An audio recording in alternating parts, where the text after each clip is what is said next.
Meet Elias Vane, the max-level archmage who once erased an S-rank dimensional collapse with a single spell and who is currently arguing with a crooked shelf in a tiny magic shop. The strongest mage on Earth has spent the morning arranging beginner wands, discount mana stones, and enough cheap spell chalk to make any elite sorcerer question his sanity. Outside, the sign simply reads, Starfall Magic Shop, opening today, beginners, welcome.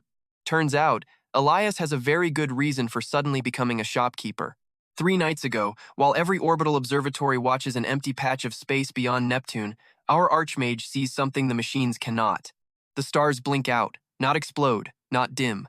They disappear one after another as something absolutely massive moves between them. Elias stands on the roof of his apartment building that night, lifts 2 fingers, and quietly opens his astral sight. Ordinary mana peels away first, then the atmosphere, then the silver magnetic field surrounding Earth. What appears beyond it makes even a max-level mage stop smiling. A black migration stretches across the outer system. Millions of tiny objects surround a creature so large that its silhouette covers entire constellations. Its central body resembles a transparent serpent wrapped around a hollow sphere, and wherever that sphere passes, mana simply ceases to exist. Earth's system interface identifies nothing. No rank, no species, no measurable level. Just one line burns across Elias's vision, external phenomenon detected, classification unavailable. Yeah, that is usually system language for everyone being completely screwed.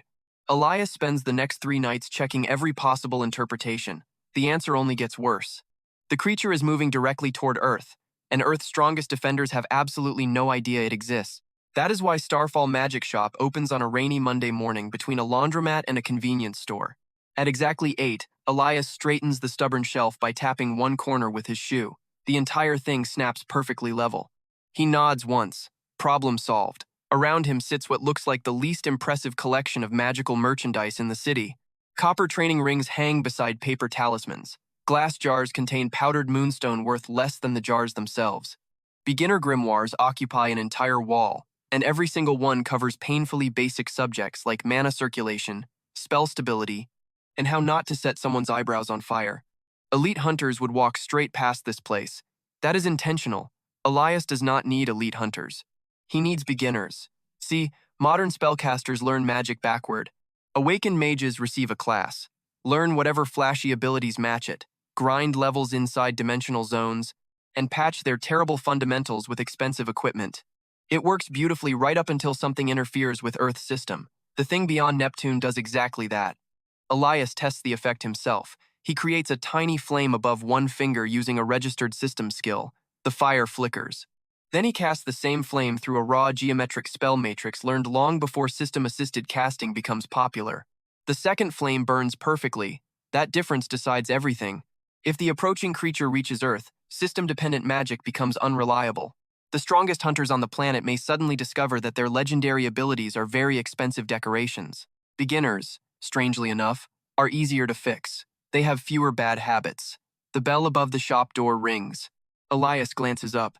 His first customer looks about 17, soaked from the rain and visibly reconsidering every decision that brought her here. Mira Chen clutches a cracked academy practice wand in both hands. A provisional mage badge hangs from her backpack, displaying the lowest combat certification available. She looks at the shelves. Then at Elias. Then back at the shelves. Beginner lessons really come free with a purchase? Elias points toward a handwritten card beside the register. Any purchase. 1 spell correction included. Mira immediately grabs the cheapest packet of spell chalk. Absolutely ruthless financial strategy. Elias takes the coins, gestures toward a circular practice area near the back wall, and tells her to cast whatever spell keeps failing. The girl stiffens. A minute later, she raises her damaged wand. Mana gathers badly. Elias sees 7 mistakes before the first syllable leaves her mouth. Her shoulder locks. Her wrist compensates. The mana channel through her thumb collapses inward, while the Academy-issued casting pattern forces 3 times more energy through the unstable section. A pale blue bolt shoots forward. It travels approximately 6 feet, then it curves sideways and murders a potted fern. Mira goes silent. Elias looks at the smoking plant. The plant has clearly seen better customers. Our archmage takes the broken wand from her, rotates it between 2 fingers, and hands it back upside down. Mira stares at him. Seriously? He taps the base of her thumb, then her elbow, then one point beneath her collarbone where mana keeps bottlenecking. No new skill, no expensive equipment, just 3 corrections. Again, Mira casts. The second bolt crosses the entire room and strikes the center of the practice plate. Her mouth falls open. Elias barely watches the target. His attention is on the floor. A thin silver line glows beneath Mira's feet. The training circle just recorded her spell. More importantly, it records the structure of mana produced without full system assistance. The hidden formation beneath Starfall Magic Shop accepts the sample. One anchor point established. That is the real purpose of the store. Every corrected spell gives Elias another stable human mana pattern. Every wand he repairs receives a microscopic fragment of his anchor formation. Every beginner who carries one of those items elsewhere spreads another coordinate across the city. One shop becomes dozens of anchors. Dozens become thousands. And if enough anchors spread across Earth, Elias can cast something no terrestrial mage has ever attempted. A planetary summoning array. Mira is still staring at the smoking target like it personally owes her money when something scratches beneath the floor. Elias freezes, not visibly. His eyes simply shift toward the storage room. Scratch. Pause. Scratch.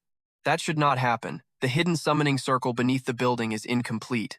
Elias has constructed barely one fraction of the final matrix. It should be capable of detecting extraterrestrial familiars, not pulling one across interstellar space. Mira hears it too.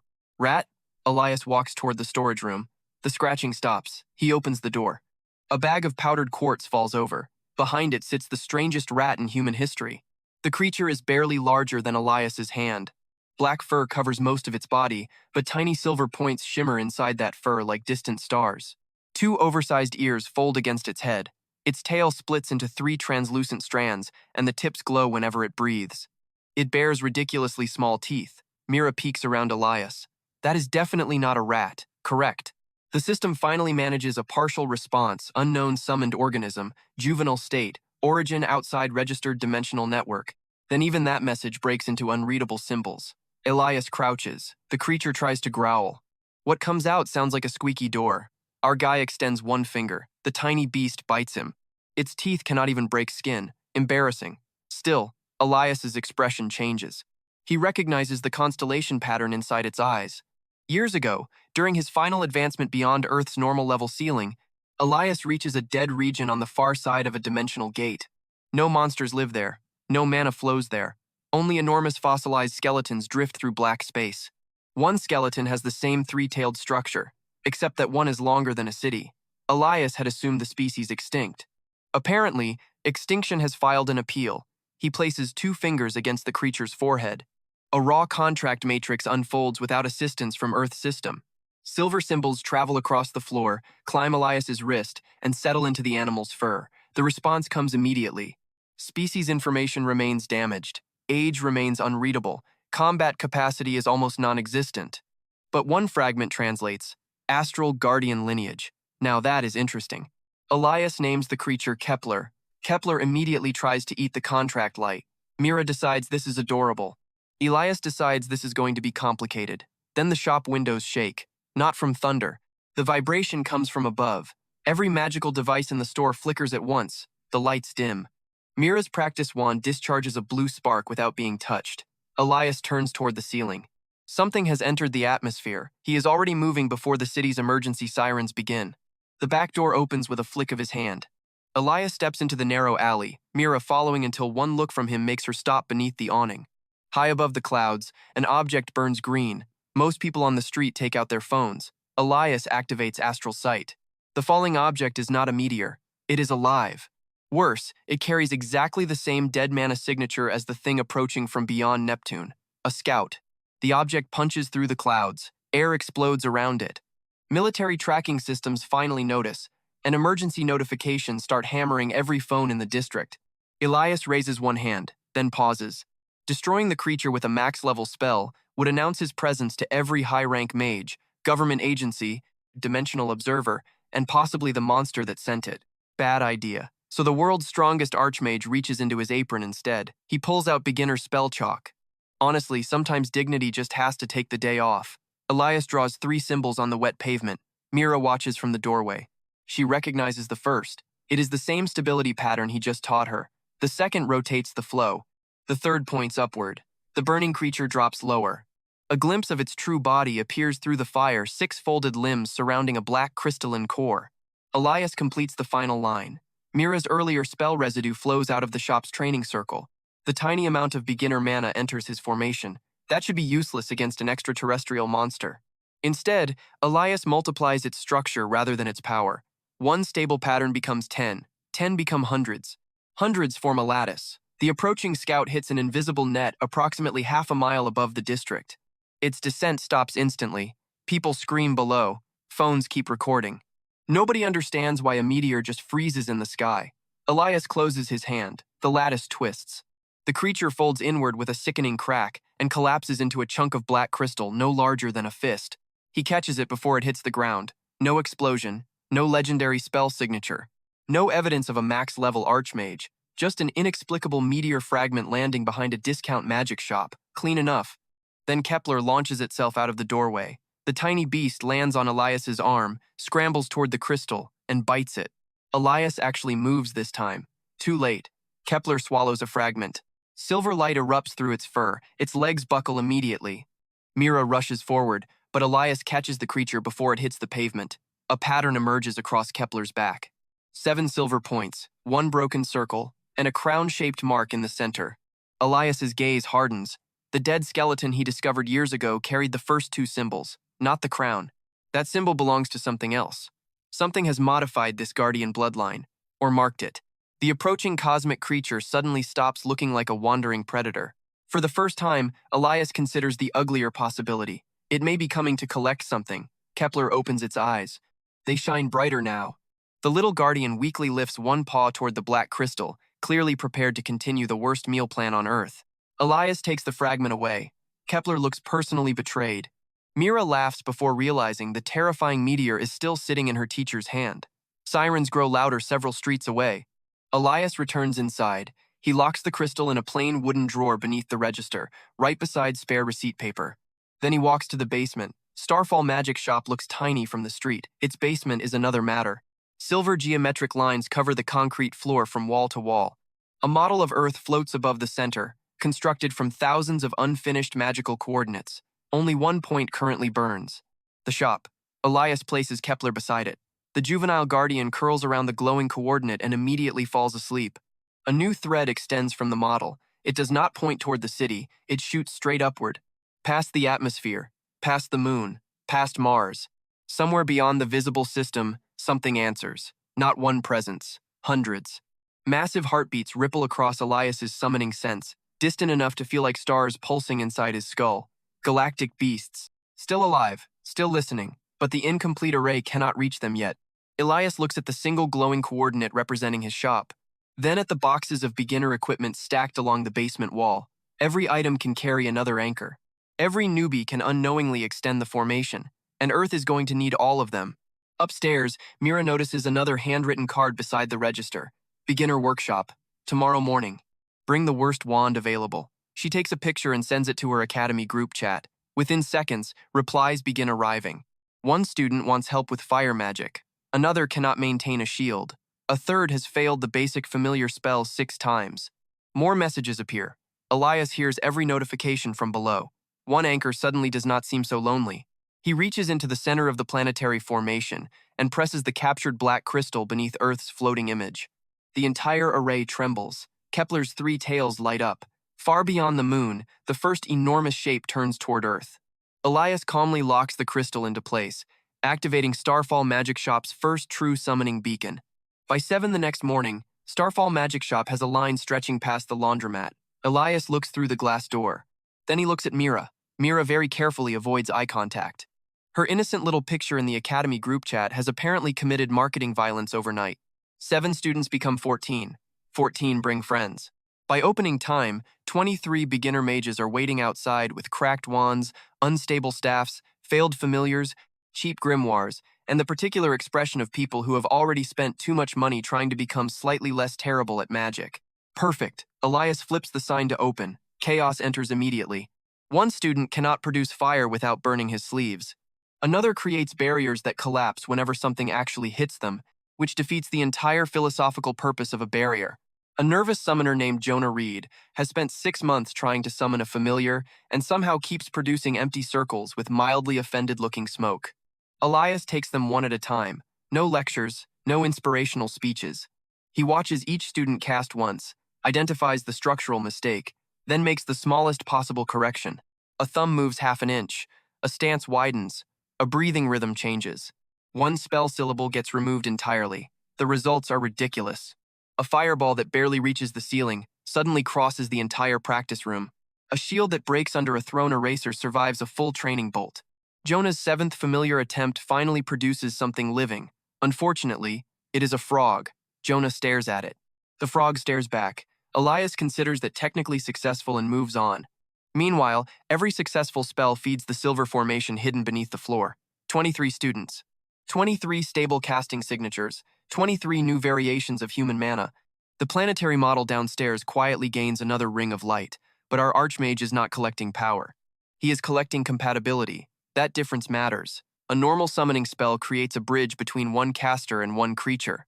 More mana produces a stronger bridge, but distance increases the cost brutally. Summoning something from another planet would already be absurd. Summoning from another star should be impossible. Elias solves the problem by abandoning the idea of one enormous bridge. Instead, he builds thousands of tiny ones.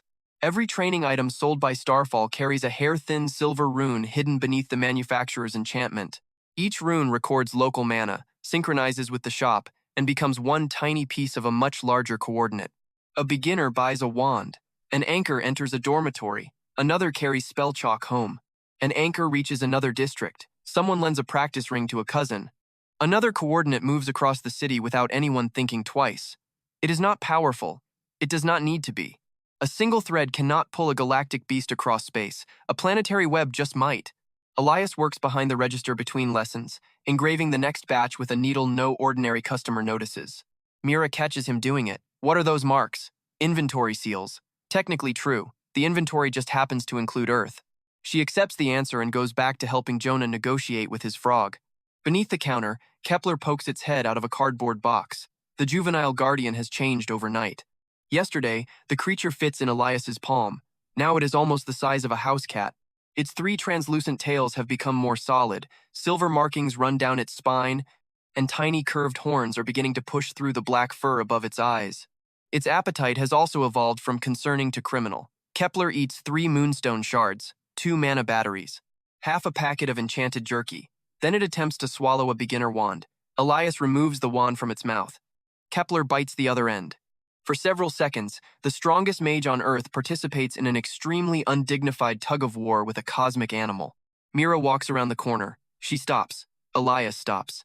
Kepler does not. The wand snaps. Silence.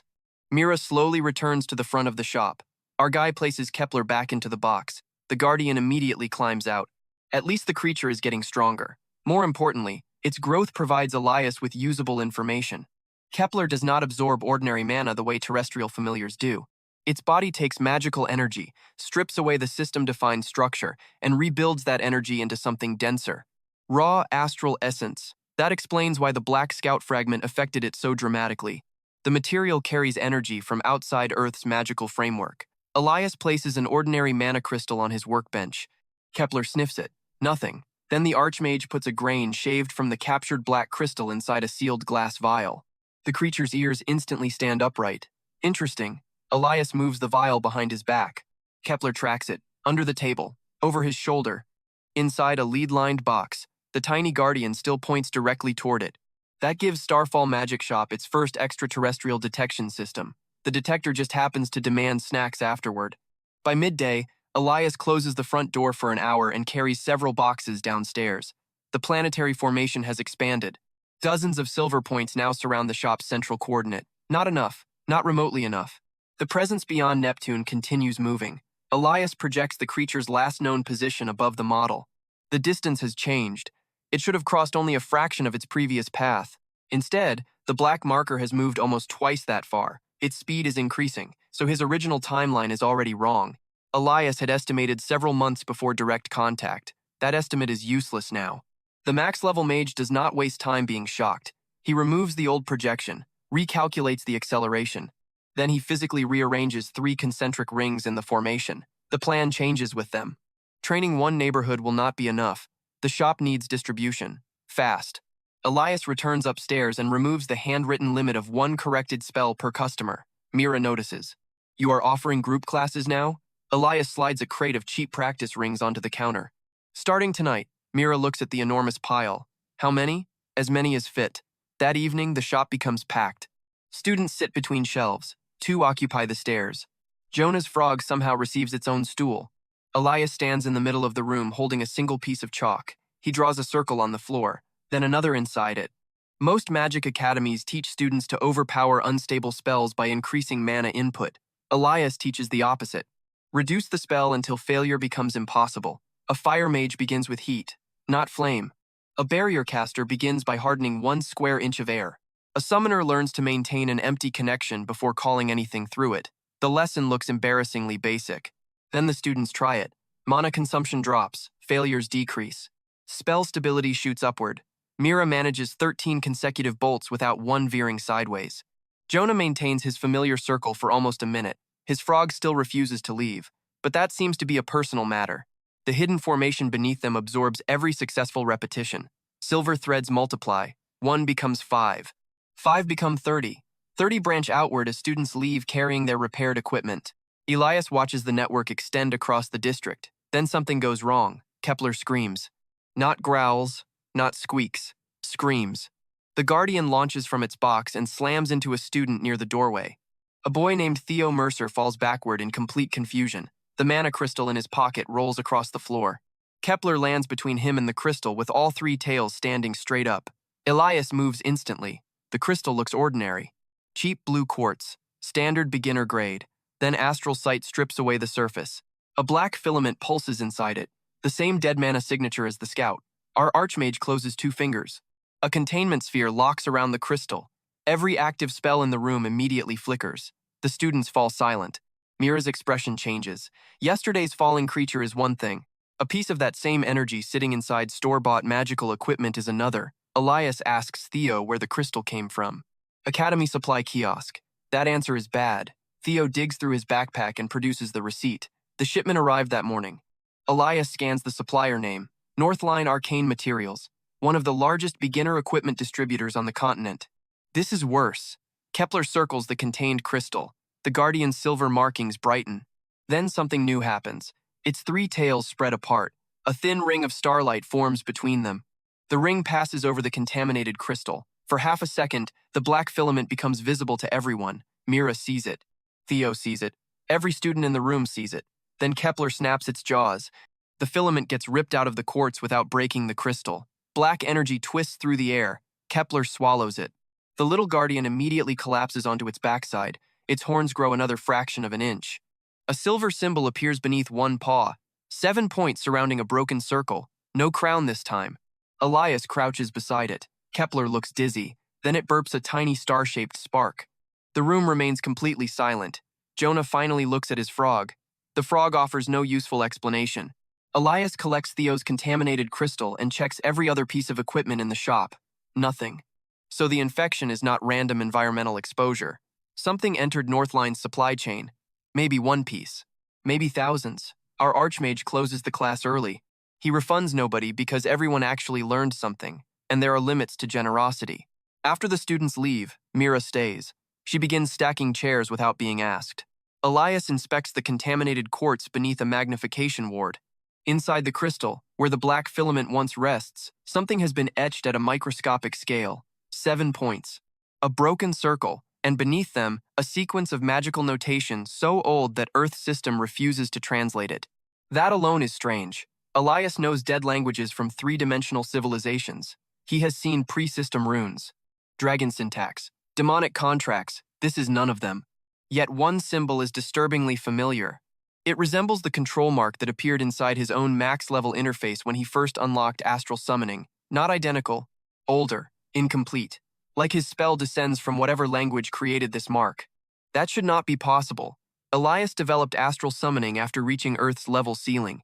At least, that is what he has always believed. Now an extraterrestrial contaminant appears to disagree.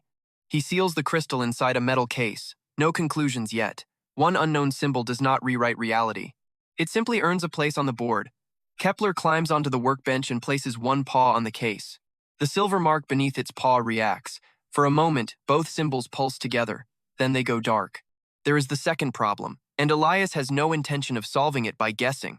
The next morning, Northline announces a recall. Officially, several beginner mana crystals contain a manufacturing impurity. Unofficially, 3 training halls report spell failures at almost the exact same time. Nobody dies. Mostly because beginner spells are weak. The irony is almost beautiful. Elite Mage Society has spent years treating newbies like background characters, and suddenly being underpowered becomes a survival feature. Starfall Magic Shop gets busier. Mira brings academy classmates. Theo brings his younger sister. Jonah brings the frog. Someone uploads a clip of Mira firing 12 perfectly stable bolts in a row. And suddenly, students from 2 neighboring academies start asking about the weird shopkeeper teaching obsolete fundamentals. Elias ignores the attention. He wants the movement it creates. By the end of the week, more than 100 training items leave Starfall with hidden anchor marks. The network crosses the city. Then the first package ships to another region. A second follows, then 5 more. Each transaction lights another point on the planetary model. Elias modifies the basement while the shop sleeps. He installs silver conductors beneath the ceiling, reinforces the dimensional boundary around the foundation, builds 3 empty summoning circles around Earth's projection. The first is sized for something larger than Kepler. The second could contain a creature the size of a building. The third extends beyond the basement walls entirely, existing mostly as folded space. That one is for later. Much later. Kepler watches from the stairs. Its new horns glow faintly. The juvenile guardian suddenly turns toward the western wall. Elias notices. There is nothing there. Kepler keeps staring. Then the planetary model reacts. One anchor on the far side of the city flashes black. Another follows. Then a third. All 3 correspond to students carrying newly purchased Northline crystals. The contamination is spreading. But something else happens at the same moment. A silver response travels backward through Elias's anchor network. It reaches the central formation. The unreadable symbol from Theo's crystal appears in midair. This time, the system attempts to interpret it. The translation lasts less than a second before deleting itself. Elias still catches 2 words. Keeper access. The message vanishes.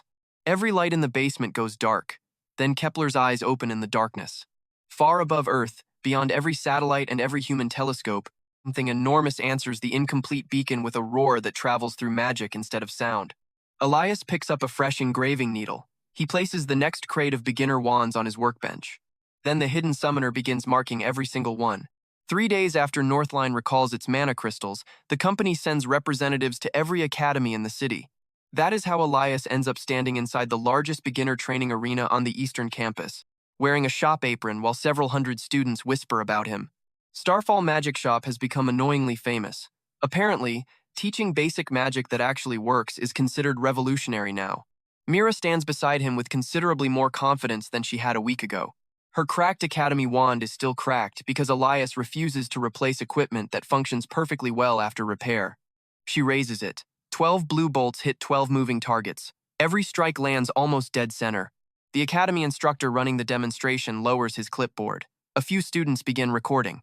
Mira tries very hard not to look pleased. She fails. Elias approves. The goal is not to turn beginners into prodigies overnight. It is to build mages whose spells remain functional when Earth's system starts collapsing. The fact that it embarrasses several expensive instructors is merely a bonus. Today's event exists because Northline needs to convince the public that its contaminated crystals are an isolated manufacturing problem. The company replaces thousands of recalled stones for free, sponsors an academy safety demonstration, and brings enough executives to make the whole thing smell painfully corporate.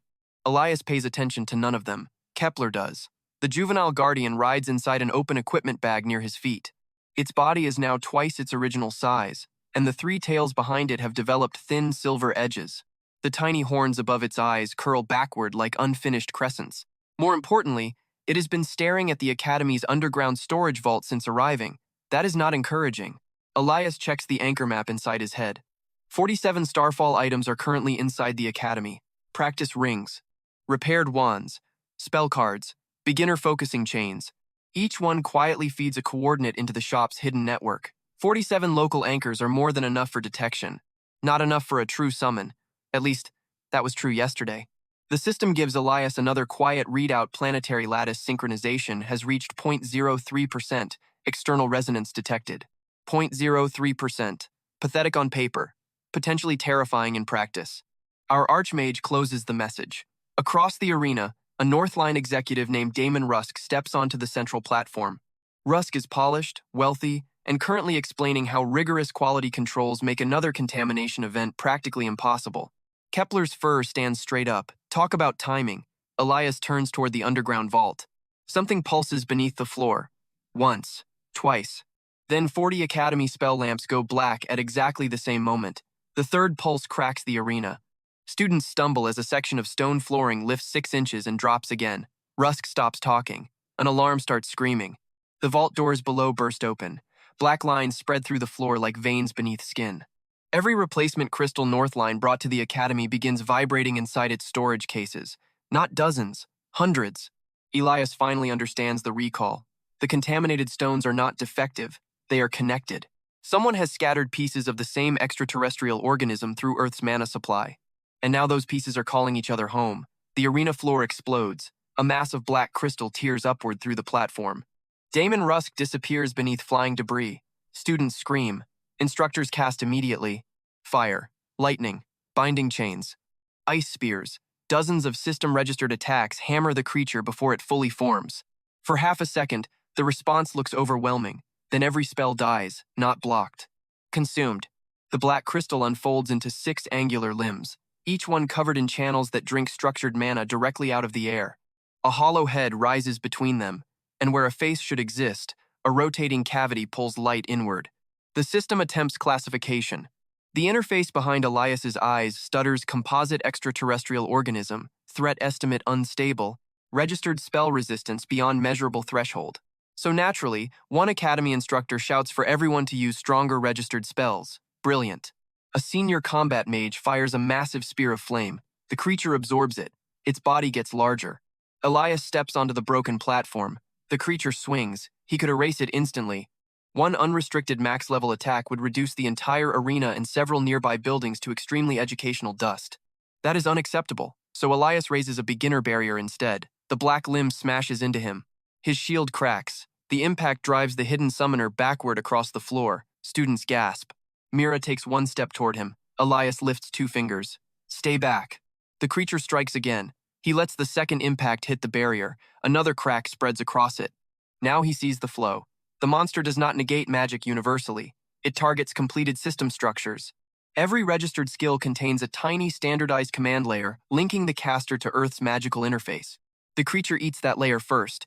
The rest of the spell collapses afterward. Raw magic remains untouched. Exactly like the 2 flames Elias tested on his rooftop. Good. Now the thing has shown him how it eats. Kepler launches out of the equipment bag. The juvenile guardian races beneath the creature. 1 crystalline leg comes down. Mira fires. Her blue bolt strikes the floor beside Kepler, altering the limb's angle just enough for the little beast to slip past. Elias glances at her. Clean timing. The lessons are working. Kepler reaches the center of the monster and releases its new silver scanning ring. Starlight passes through the black body. 6 false cores appear, then vanish. 1 tiny object near the creature's lower spine remains bright. Kepler bites directly into the armor above it. The guardian cannot break through. Not yet. But its teeth leave a silver mark.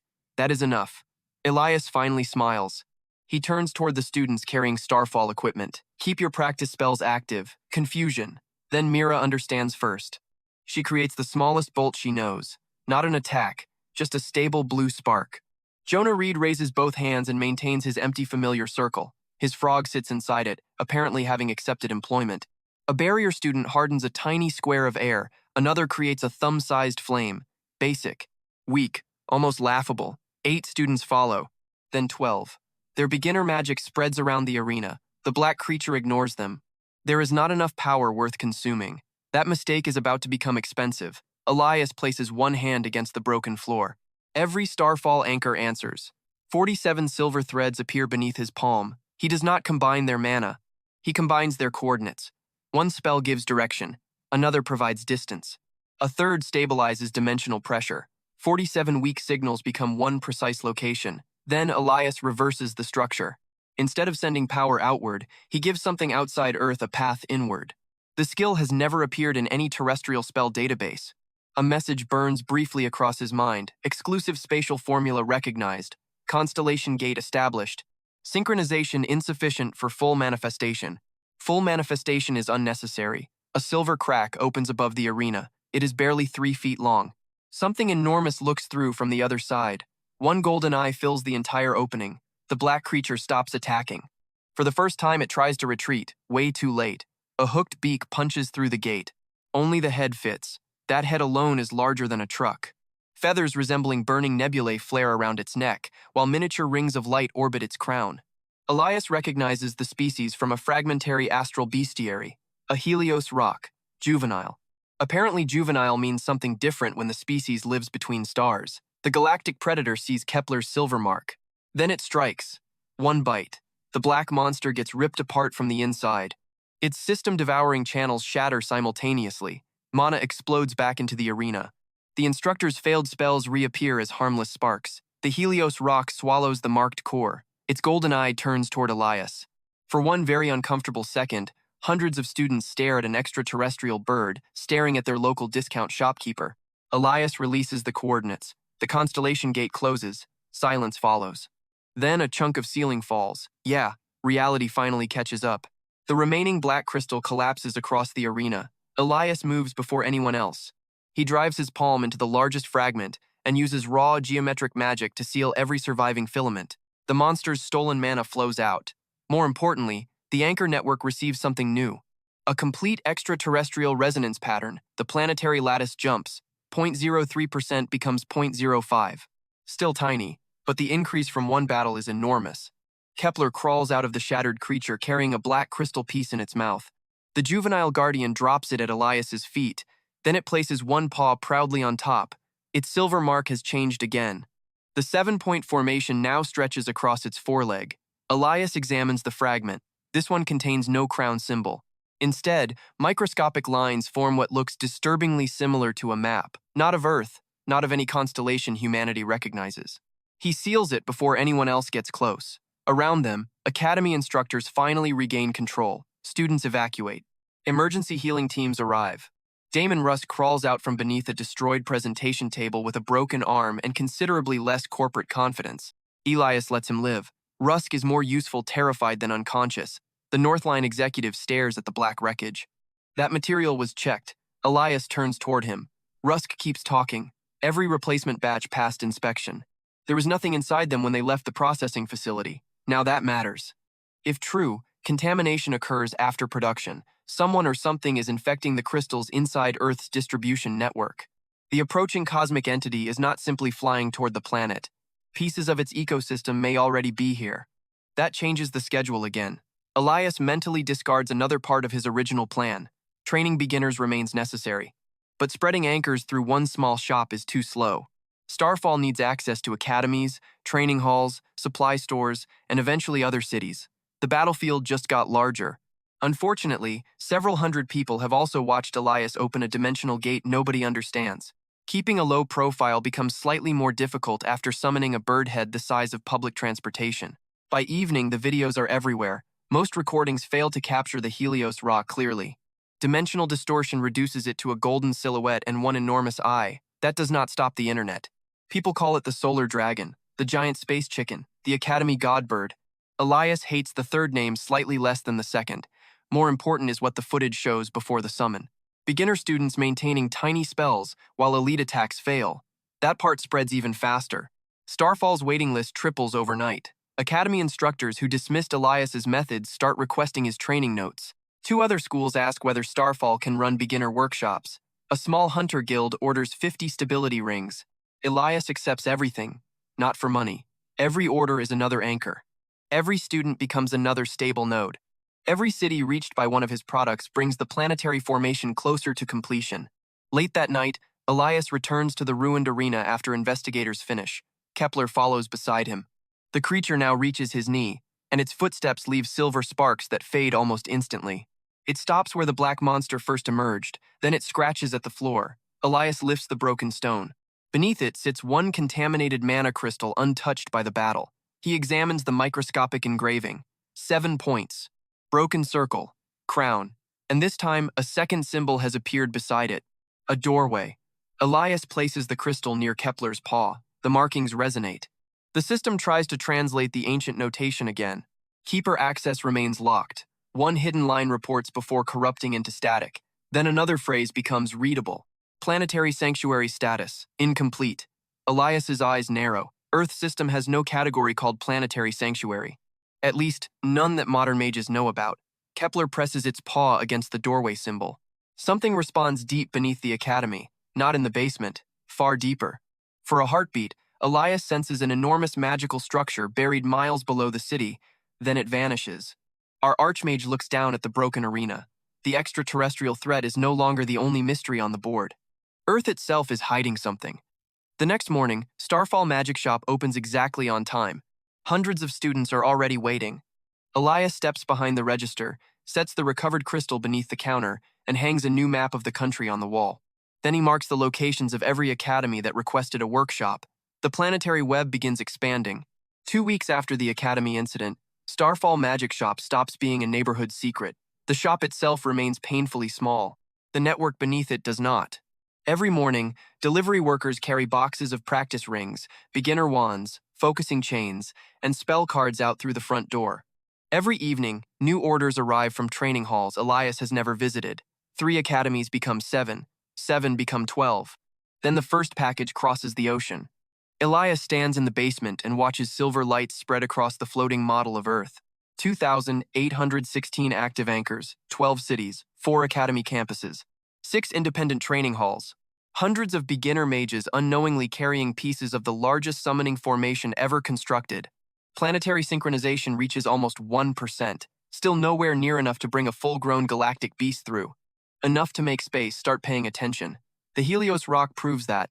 Since the Academy battle, Elias occasionally feels one enormous consciousness testing the outer edge of his network. It never forces entry, it simply waits. Apparently, even city-sized cosmic birds understand invitations. Kepler is less polite. The juvenile guardian now reaches Elias's waist and has discovered that being larger makes shoplifting easier. A box of Moonstone biscuits disappears, then a bag of familiar treats, then Mira's lunch. Mira catches Kepler with half a sandwich hanging from its mouth. The two stare at each other. Kepler slowly eats the evidence. Honestly, the creature is adapting to Earth beautifully. Mira has changed almost as much. The nervous beginner who once murdered a fern with a crooked bolt now runs Starfall's morning fundamentals group whenever Elias is busy. She never teaches advanced magic. Elias forbids it.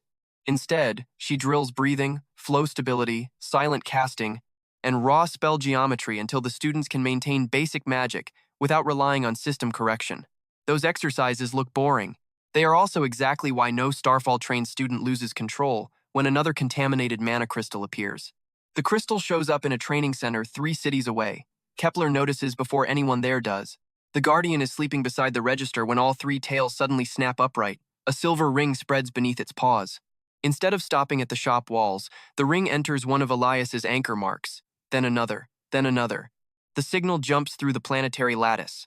Hundreds of miles disappear in seconds. One distant coordinate turns black. Kepler growls at empty air. Elias checks the address, Westbridge Beginner Hall. He calls the instructor running the session and tells her to evacuate the equipment room. No explanation, no debate. Less than a minute after the last student exits, 6 contaminated crystals rupture simultaneously. The resulting dead mana growth destroys 2 walls. Nobody gets hurt. That matters more than the walls. When the report reaches Starfall, Mira crouches beside Kepler and wraps both arms around its neck. The Guardian pretends to hate this. Its tails wag anyway. Elias watches the silver markings along Kepler's body. They have changed. The juvenile Guardian is no longer simply detecting extraterrestrial energy. It can use his anchor network as an extension of its senses. That means the lattice is becoming more than a summoning mechanism. It is becoming a nervous system. Interesting. And slightly terrifying. Elias expands it anyway. He turns Starfall's most popular beginner lesson into a standardized training kit. 1 chalk set. 1 stabilizing ring. 1 blank practice grimoire. Every component carries an anchor. Academies love it because students improve faster. Parents love it because the kits are cheap. Beginner guilds love it because basic spell accidents drop sharply. Nobody realizes every successful practice session strengthens Earth's ability to call something enormous from another solar system. Efficient education with a minor planetary defense side effect. By the end of the week, Starfall has to rent the empty unit next door. The laundromat owner complains until Elias fixes the man's ancient heating enchantment for free. The complaint disappears immediately. The wall between both properties comes down, shelves expand, a second training room opens. Mira recruits Jonah to help with familiar classes. This is objectively questionable because Jonah still has exactly 1 familiar. The frog. The frog, however, has become strangely competent. It now sits on beginner summoning circles and croaks whenever someone's mana flow destabilizes. Students adore it. Elias refuses to put it on payroll. Jonah puts a tiny staff badge on it anyway. The neighborhood changes around Starfall. Students gather at the convenience store before lessons. Parents wait in the laundromat. Low-rank hunters start dropping by for basic corrections they are too embarrassed to request from elite trainers. A healer discovers that half her mana loss comes from a terrible academy breathing habit. A middle-aged barrier mage fixes a flaw he has carried for 19 years. Even two B-rank adventurers arrive wearing hats and sunglasses, apparently convinced nobody can recognize them, despite both appearing on local billboards. Elias corrects their spell foundations too. No judgment, at least not out loud. Every correction strengthens another anchor. Planetary synchronization reaches 1.4%. Then the black migration changes direction. Our archmage sees it during a midnight observation from the shop roof. The colossal hollow serpent beyond Neptune no longer drifts directly toward Earth. It curves. At first, that looks like good news. Then Elias traces the trajectory. The creature is positioning itself behind the outer planets, using their magical fields to hide something. Astral sight sharpens. 3 fragments detach from the migration. Each fragment accelerates toward the inner system. Scouts, larger than the one Elias already destroyed, and spread apart. One aims above Earth's northern hemisphere. Another descends below the orbital plane. The third heads directly toward the moon. The enemy has adapted after one failed approach. So much for mindless cosmic wildlife. Elias adjusts the planetary model before sunrise. 3 red trajectories appear around Earth. His existing anchors cluster too heavily around major population centers. Large areas remain empty. If the scouts attack from opposite directions, the constellation gate cannot rotate quickly enough using the current arrangement. Our archmage solves that problem with shipping labels. By breakfast, Starfall launches free delivery to remote training centers. By noon, Elias discounts beginner kits sent to rural communities. By evening, he has personally engraved hundreds of new relay marks. No grand speech, no dramatic declaration, just boxes. Thousands of them. The strongest mage on Earth spends the night packing beginner wands, because planetary defense has apparently become a retail logistics problem. Kepler helps. Calling it help is generous. The Guardian carries boxes by biting them, occasionally chooses the wrong destination, and finally falls asleep inside a shipment headed north. Elias removes it before the courier arrives. Kepler looks offended. Several days later, the network develops its first true regional branches. Then someone starts investigating. Celine Marr from the National Thaumaturgic Standards Office walks into Starfall shortly after lunch. No guards, no dramatic uniform. Just a gray coat, silver investigator badge, and the calm expression of someone who has already read every available document before entering the room. She buys the cheapest stabilizing ring. Elias recognizes the tactic immediately. Mira almost offers a free correction before noticing the badge. Celine places the ring on the counter.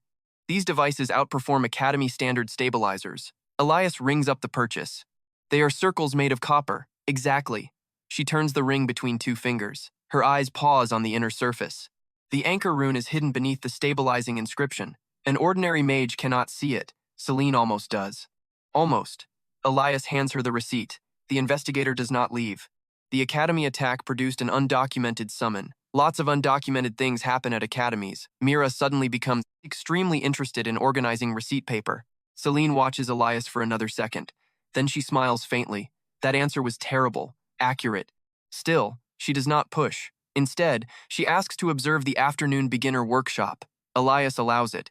For nearly 2 hours, Celine watches students practice magic weaker than anything used by professional hunters. She also watches failure rates collapse. No system shortcuts. No expensive equipment. Just stable structure. By the end, her suspicion has not disappeared. It has changed direction. She leaves with the copper ring still around 1 finger. Another anchor walks into a government office. Elias can live with that.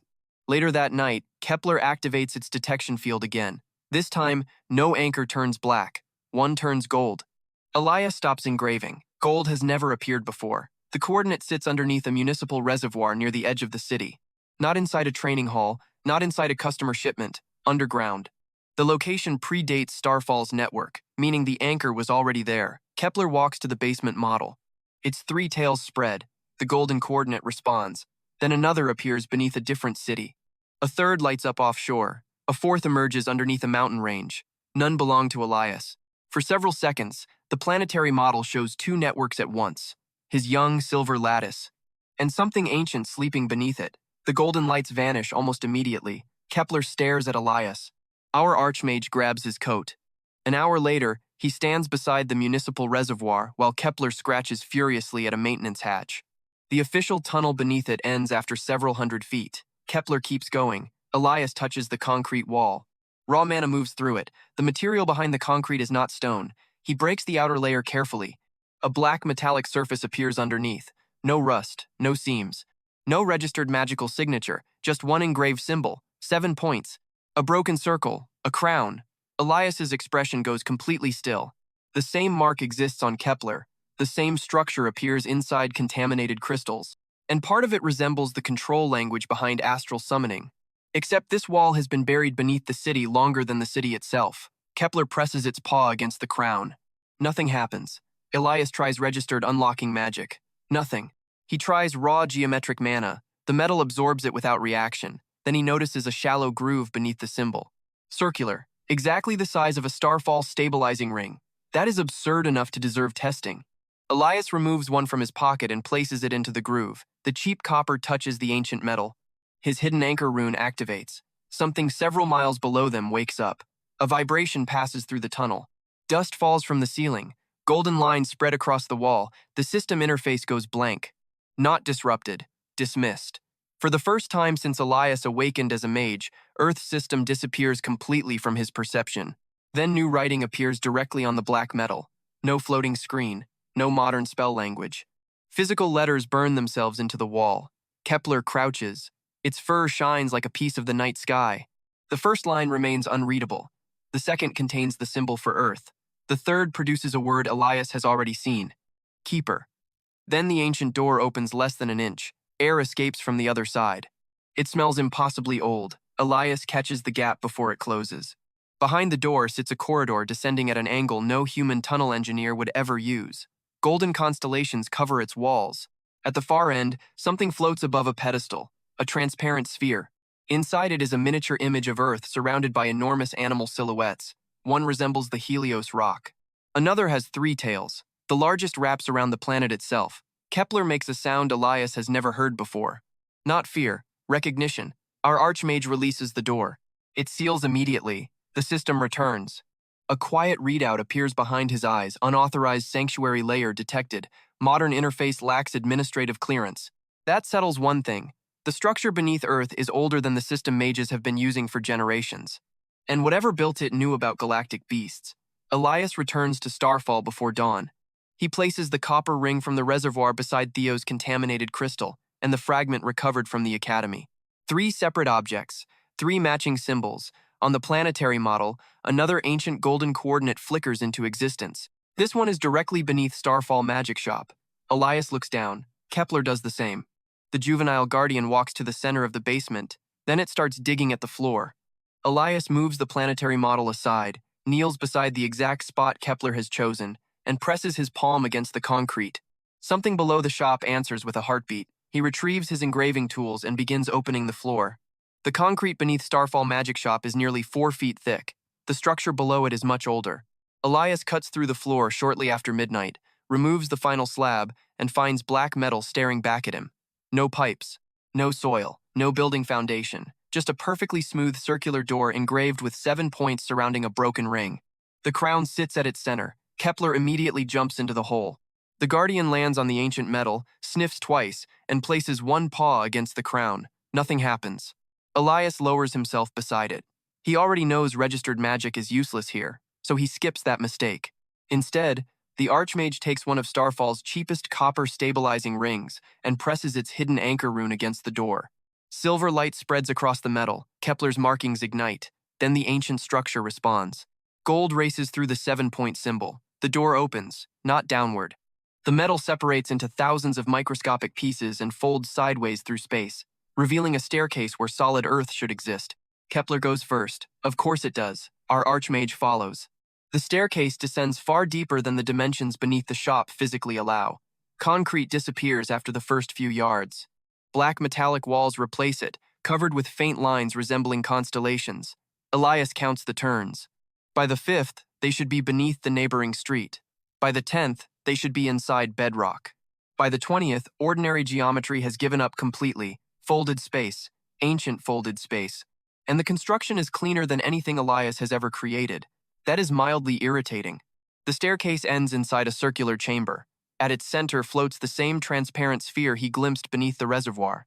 Earth turns slowly inside it. Around the planet move 7 animal silhouettes. A bird, a serpent, a horned quadruped, something resembling a whale, a creature with enormous translucent wings, a many-limbed shape curled near the moon, and finally a 3-tailed beast.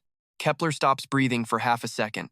The final silhouette turns. It looks directly at the juvenile guardian. Then the chamber activates. Golden light pours across the floor. The system interface behind Elias's eyes disappears again. This time, it does not return. Instead, physical symbols illuminate one after another across the walls. Kepler steps forward. The 3-tailed silhouette descends from the sphere. It touches Kepler's forehead. The crown marking on the guardian's body shines silver. A ring of readable text forms around its paws. Crown line warden. Juvenile state. Lineage integrity confirmed. Guardian synchronization incomplete. Kepler stares at the words. Then at Elias. Then back at the words. The creature looks extremely pleased with itself. Naturally, its confidence survives approximately 3 seconds. A second image appears beside it. A mature member of the same lineage stands on 4 legs across what looks like the surface of an asteroid. The creature is larger than a mountain. Kepler slowly sits down. Elias glances at the current waist-high guardian. There is apparently room for improvement. Quite a lot of room. The transparent Earth rotates faster. The chamber pulls data from the contaminated crystal Elias carries in a sealed case. He never removes it. The structure simply reaches through the containment spell and reads it. A black version of the crown symbol appears. At first glance, it matches Kepler's mark. Then the chamber separates both patterns. The difference becomes obvious. Kepler's symbol flows outward from the crown. The corrupted version flows inward. One distributes energy. The other consumes it. The ancient chamber burns a translation across the floor. Counterfeit keeper signature. Devourer adaptation. Unauthorized sanctuary penetration. There it is. The crown inside the contaminated crystals never belongs to the creature approaching Earth. It stole the symbol, or copied it. The black migration is not merely following Earth. It has been trying to impersonate something allowed inside. Elias places the Academy fragment beside the sphere. A second map unfolds. This one shows the solar system. Then dozens of other star systems. Gold circles surround several living worlds. Black stains cover others. One by one, the chamber plays fragments of stored records. No narrator from the past appears. No ancient ghost conveniently explains everything. The machine simply shows what happened. On one world, enormous galactic beasts orbit a blue planet while golden structures pulse beneath its continents. On another, small humanoid figures use raw geometric magic to activate those same structures. A third world flashes red. Black organisms enter its supply network. Golden nodes shut down. The sky goes dark. Then the entire planet becomes a colorless sphere. Elias watches without blinking. Kepler stops acting proud. The final recording centers on Earth. Golden nodes once cover the planet, hundreds of them. Then something happens. The network breaks. Most nodes fall dormant. The crown at the center of the system disappears. Generations pass in a blur. Human civilizations rise above the buried infrastructure. Then mana begins leaking from the dormant network. Humans interact with it. The modern magical system appears. Elias's gaze sharpens. That is the missing piece. Earth's classes, levels, registered skills, and automated spell structures are not the original system. They are the maintenance layer. A simplified interface created when humans began touching a planetary defense network they no longer understood. Every modern mage has been using the magical equivalent of an emergency control panel. No wonder the Devourers can eat registered skills. Those spells all route through the same damaged administrative layer. Raw magic bypasses it, and beginners naturally produce more raw mana because their classes have not specialized them as deeply. Elias finally understands why Starfall's training works so well. He thought he was removing bad habits. He is also teaching students to access the older layer beneath their classes. The shop did not merely provide convenient anchor locations. The beginners themselves are compatible with the original sanctuary architecture. That changes everything. Our archmage had been trying to build a planetary summoning network from scratch. He does not need to. Earth already has one. It is simply asleep. The chamber rotates the planet again. Hundreds of dead golden nodes appear. Elias's silver starfall anchors form a second network over them. Where both patterns overlap, ancient nodes flicker. The reservoir, the mountain range, the offshore coordinate, and the chamber directly beneath his shop. Starfall's lattice has been accidentally waking the original system. Honestly, accidentally repairing planetary infrastructure through beginner retail is a new one even for Elias. A golden symbol appears over his own body. The chamber scans him from head to toe. Level data races upward, then stops at the maximum value supported by the modern interface. The chamber ignores it. A second measurement begins. Raw mana control, dimensional compatibility, unassisted spell construction, galactic resonance. The crown symbol opens. Keeper candidate detected. Elias raises an eyebrow. Candidate. Apparently, maxing out the known magic system only qualifies him for an interview with the older one. The chamber projects his constellation gate. Elias recognizes the structure immediately. Then the ancient network adds missing lines. Hundreds of them. His supposedly unique summoning spell is only a fragment, not because someone secretly gave him the ability. He built it independently after touching the outer boundary of the same infrastructure during his final advancement. The spell is his. The architecture it accidentally reconnects to is ancient. That distinction matters. A quiet line appears beneath the diagram. Modern reconstruction efficiency, insufficient for planetary defense. Fair. Then the chamber displays a second formation. 7 outer gates, 1 central crown, hundreds of surface anchors. Each outer gate corresponds to one of the galactic guardian lineages surrounding the transparent Earth. Elias takes one step closer. The formation is damaged. A huge portion of the central crown is missing. Without it, the sanctuary can detect guardians but cannot coordinate their arrival. That explains the Helios rock. Elias opened one tiny route manually. The original network is designed to open multiple routes at once, not summons. Migration corridors. A max-level archmage could theoretically call a beast. A restored keeper could redirect entire galactic herds. Now that is a defense plan. Kepler touches the central formation. The chamber shakes violently. One of the 7 guardian images brightens. The 3-tailed lineage. A burst of silver energy enters Kepler. Its body lifts from the ground. For 1 second, a larger shadow appears behind it. 4 long legs. A mane made from star-like particles. 7 tails rather than 3. Then the image collapses. Kepler drops. Elias catches it. A new marking now circles the guardian's neck. 7 empty points. Only 1 glows. Evolution conditions unavailable, the chamber reports. Kepler paws angrily at the message. No effect. At least the path exists. The archmage sets the guardian down and turns back toward the damaged crown. One physical object rises from the chamber floor. A black gold disc no wider than his hand. 7 sockets surround its edge. The center is cracked completely through. Elias touches it. The entire planetary model reacts. Crown relay component. Synchronization device. Damaged. Repair possible. There is the tool he needs. Not repaired now. Not conveniently powered. Just broken ancient technology and enough information to begin understanding it. Elias takes the disc. Immediately, every red trajectory on his basement model updates through the chamber. The 3 incoming scouts are closer than expected.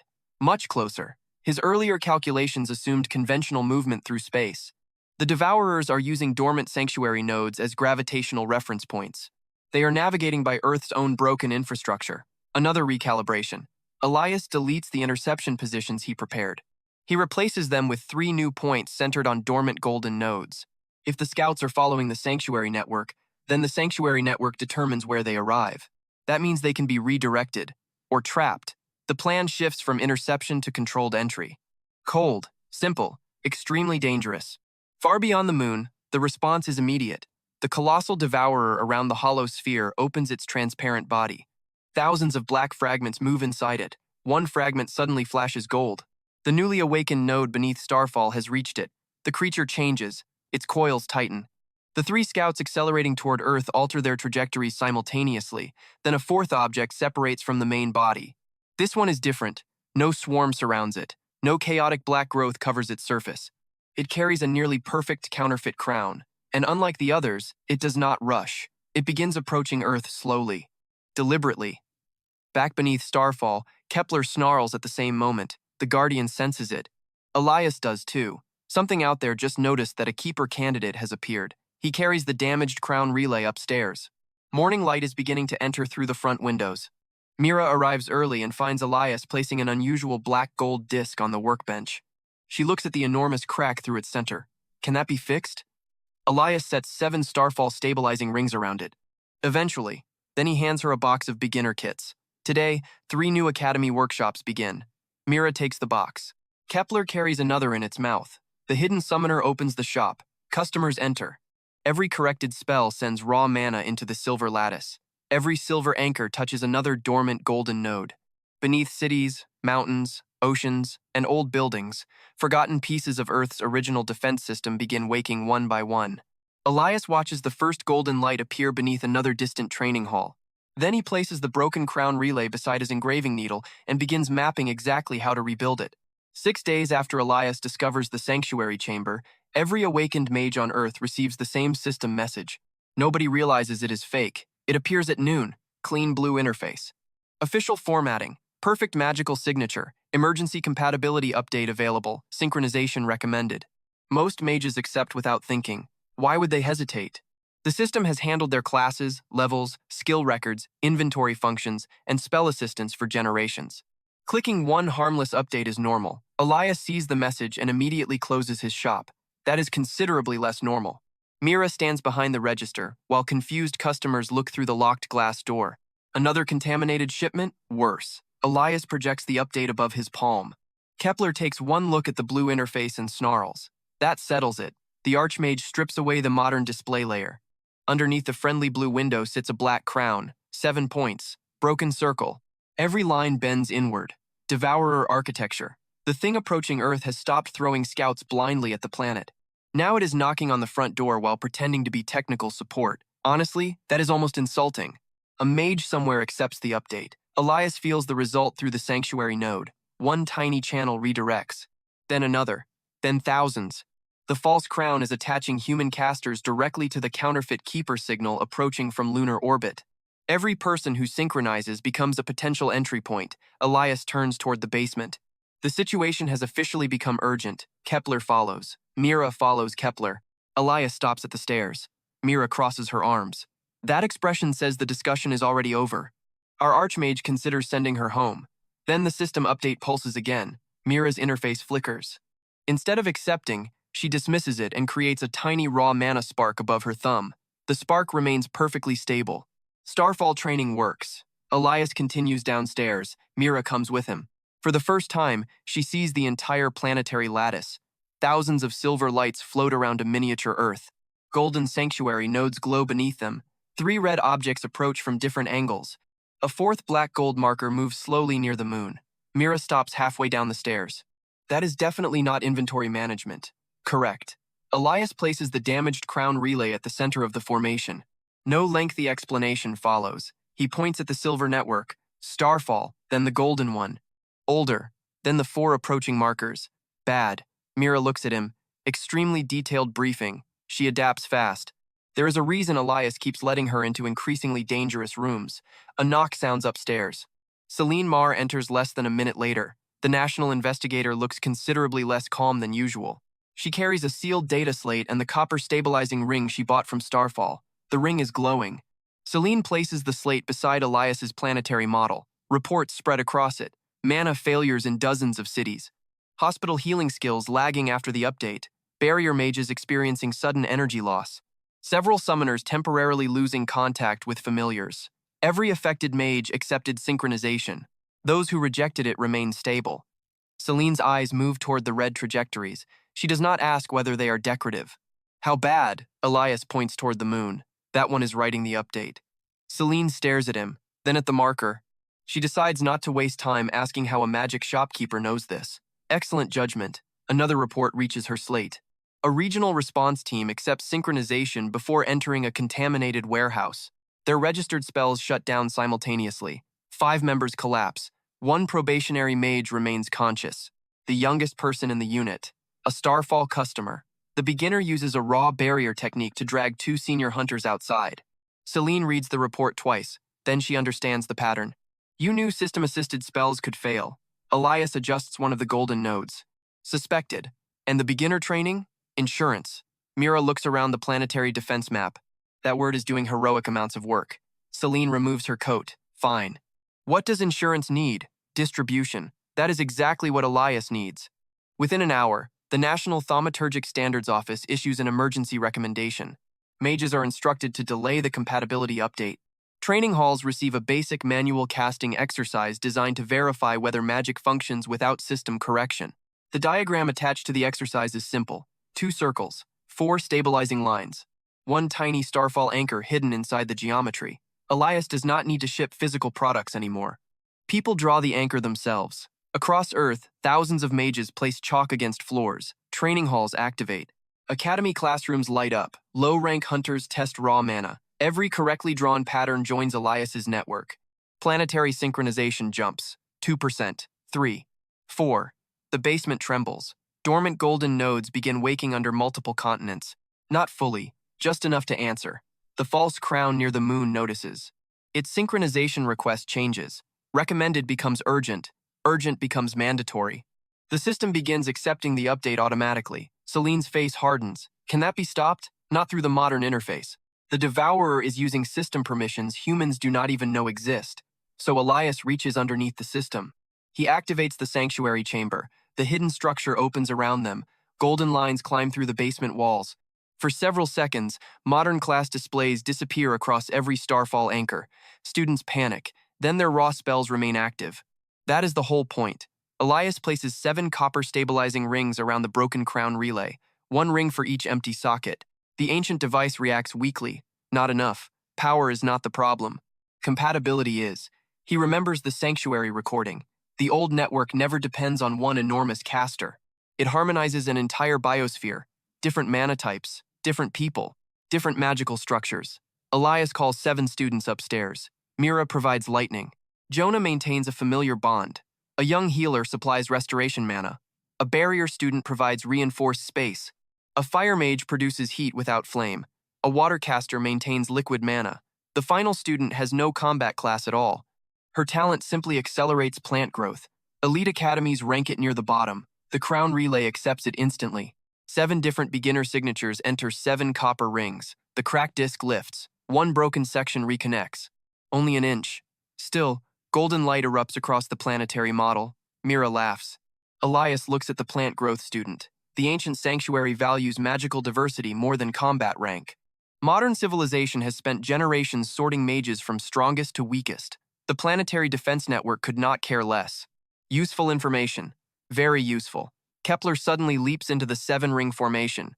1 point around its neck lights, then a second, a third flickers without stabilizing. The Guardian throws back its head. Instead of a roar, a silver pulse enters the network. Thousands of miles away, another dormant sanctuary node answers. A second pulse returns. Kepler's 3rd point finally ignites. The Guardian grows several inches in seconds. Its horns lengthen.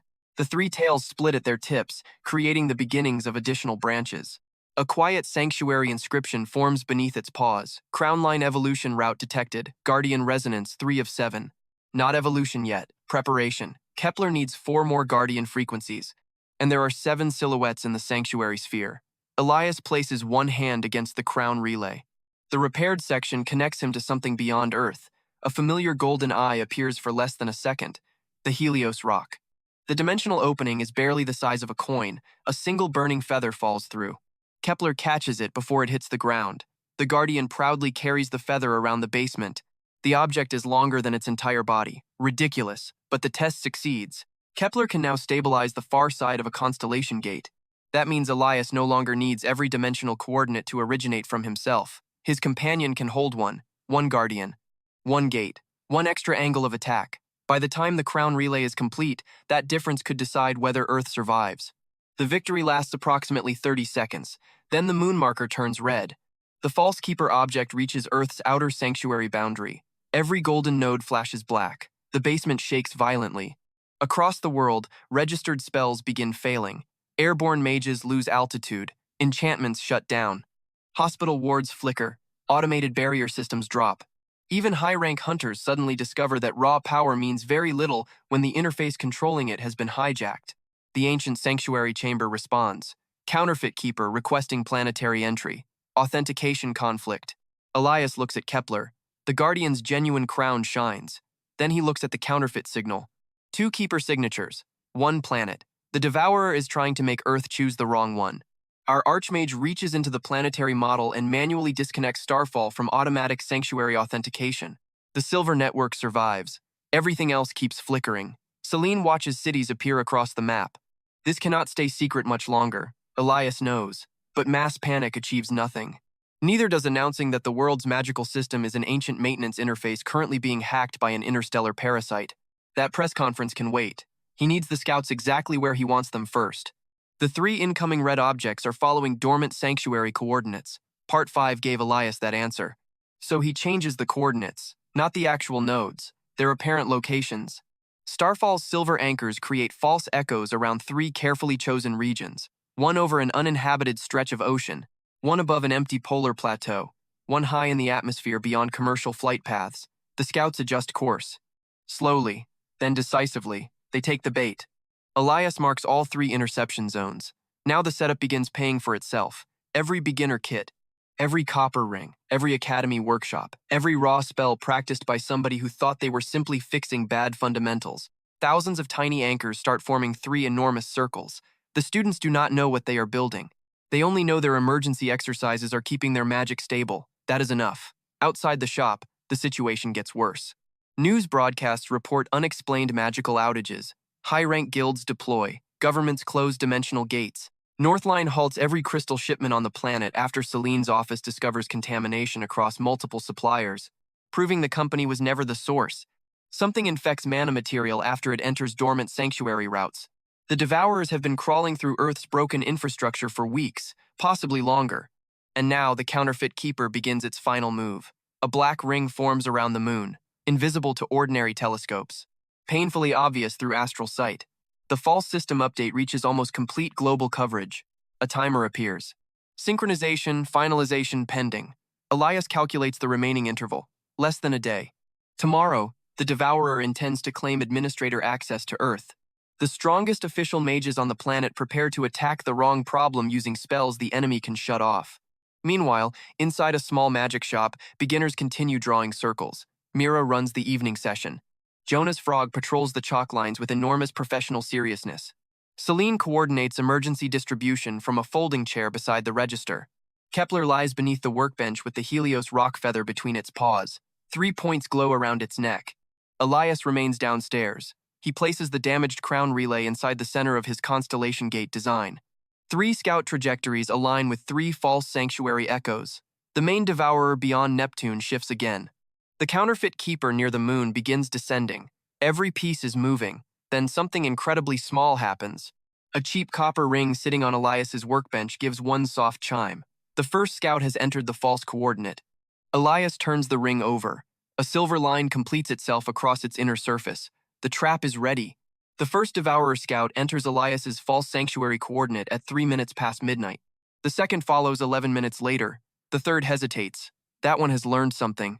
Elias stands beneath Starfall Magic Shop with both hands resting on the planetary formation. Thousands of silver anchors pulse across Earth. 3 enormous circles hide among them. Every circle is built from beginner equipment, raw magic exercises, academy workshops, and cheap copper stabilizers scattered across the planet. The setup begins with a packet of spell chalk. Now it covers continents. Talk about return on investment. Above the formation, the counterfeit keeper near the moon continues broadcasting its mandatory synchronization request. The timer reaches its final minute. Across Earth, registered magic becomes increasingly unstable. Guild barriers flicker. Teleportation hubs shut down. Automated enchantments fail one after another. High-rank mages pour more mana into their skills and accidentally make the problem worse. Meanwhile, Starfall's beginners keep casting tiny flames, tiny shields, tiny sparks. Nothing impressive, everything stable. Elias waits. The third scout finally moves. Its red trajectory curves toward the false coordinate over the polar plateau. All 3 are inside. Our archmage closes one hand. Every silver anchor changes direction. The trap activates. The first scout notices immediately. A black mass larger than a stadium tears out of folded space above an empty stretch of ocean. 6 crystalline limbs unfold. A hollow feeding cavity opens. It expects a dormant sanctuary node. Instead, it finds an artificial circle built from nearly 4,000 beginner signatures. The creature attacks the circle. Exactly what Elias wants. The second scout appears high above the atmosphere. The third breaks through ice over the polar plateau. 3 entry points, 3 monsters, 1 network. Then the lunar counterfeit finishes its update. Synchronization complete. Earth's modern system shuts off. Not partially, completely. Every registered interface disappears. Mages across the planet stare at empty air. Skills refuse activation. Inventories lock. Class-assisted movement stops. For one brutal second, modern magical civilization becomes ordinary. The Devourer scouts strike at the same time. Their attacks travel through the false coordinates. All three impacts converge on Starfall's central lattice. The basement explodes. Silver lines shatter. Elias gets thrown backward. His shoulder hits the ancient sanctuary wall, hard enough to crater it. Mira screams his name from upstairs. Kepler lands beside him. The Guardian's fur burns silver. Elias rises. Blood runs down one arm. Good. Now he knows the real attack pattern. The scouts are not three separate invaders. They are using the counterfeit keeper network to behave like one organism. Hit one coordinate. Power redistributes through the other two. Destroy one body. The core can retreat through the shared authentication channel. A conventional attack accomplishes nothing. Even raw magic would only destroy temporary flesh. The connection is the actual enemy. Elias wipes blood from his fingers and places it on the damaged crown relay. The ancient device activates. No modern interface answers. That is irrelevant. The sanctuary layer is still alive. More importantly, the Devourers just connected all three scouts to the same channel themselves. That saves Elias an enormous amount of work. Kepler releases its detection ring. Silver light passes through the planetary formation. 3 scout signatures appear. Then the ring keeps moving, past their bodies, past the false coordinates, straight toward the moon. The connection converges on the counterfeit crown. There, the true weakness. Elias changes the spell. At the academy, his constellation gate used 47 weak anchors to open one slit in space. Tonight, he has thousands. He activates the same structure, just bigger, much bigger. Silver circles ignite around the ocean scout. Another forms above the atmosphere. A third burns beneath the polar creature. The Devourers attack. The first circle cracks. The second buckles. The third collapses by almost a quarter. They are still too strong. Elias needs stability.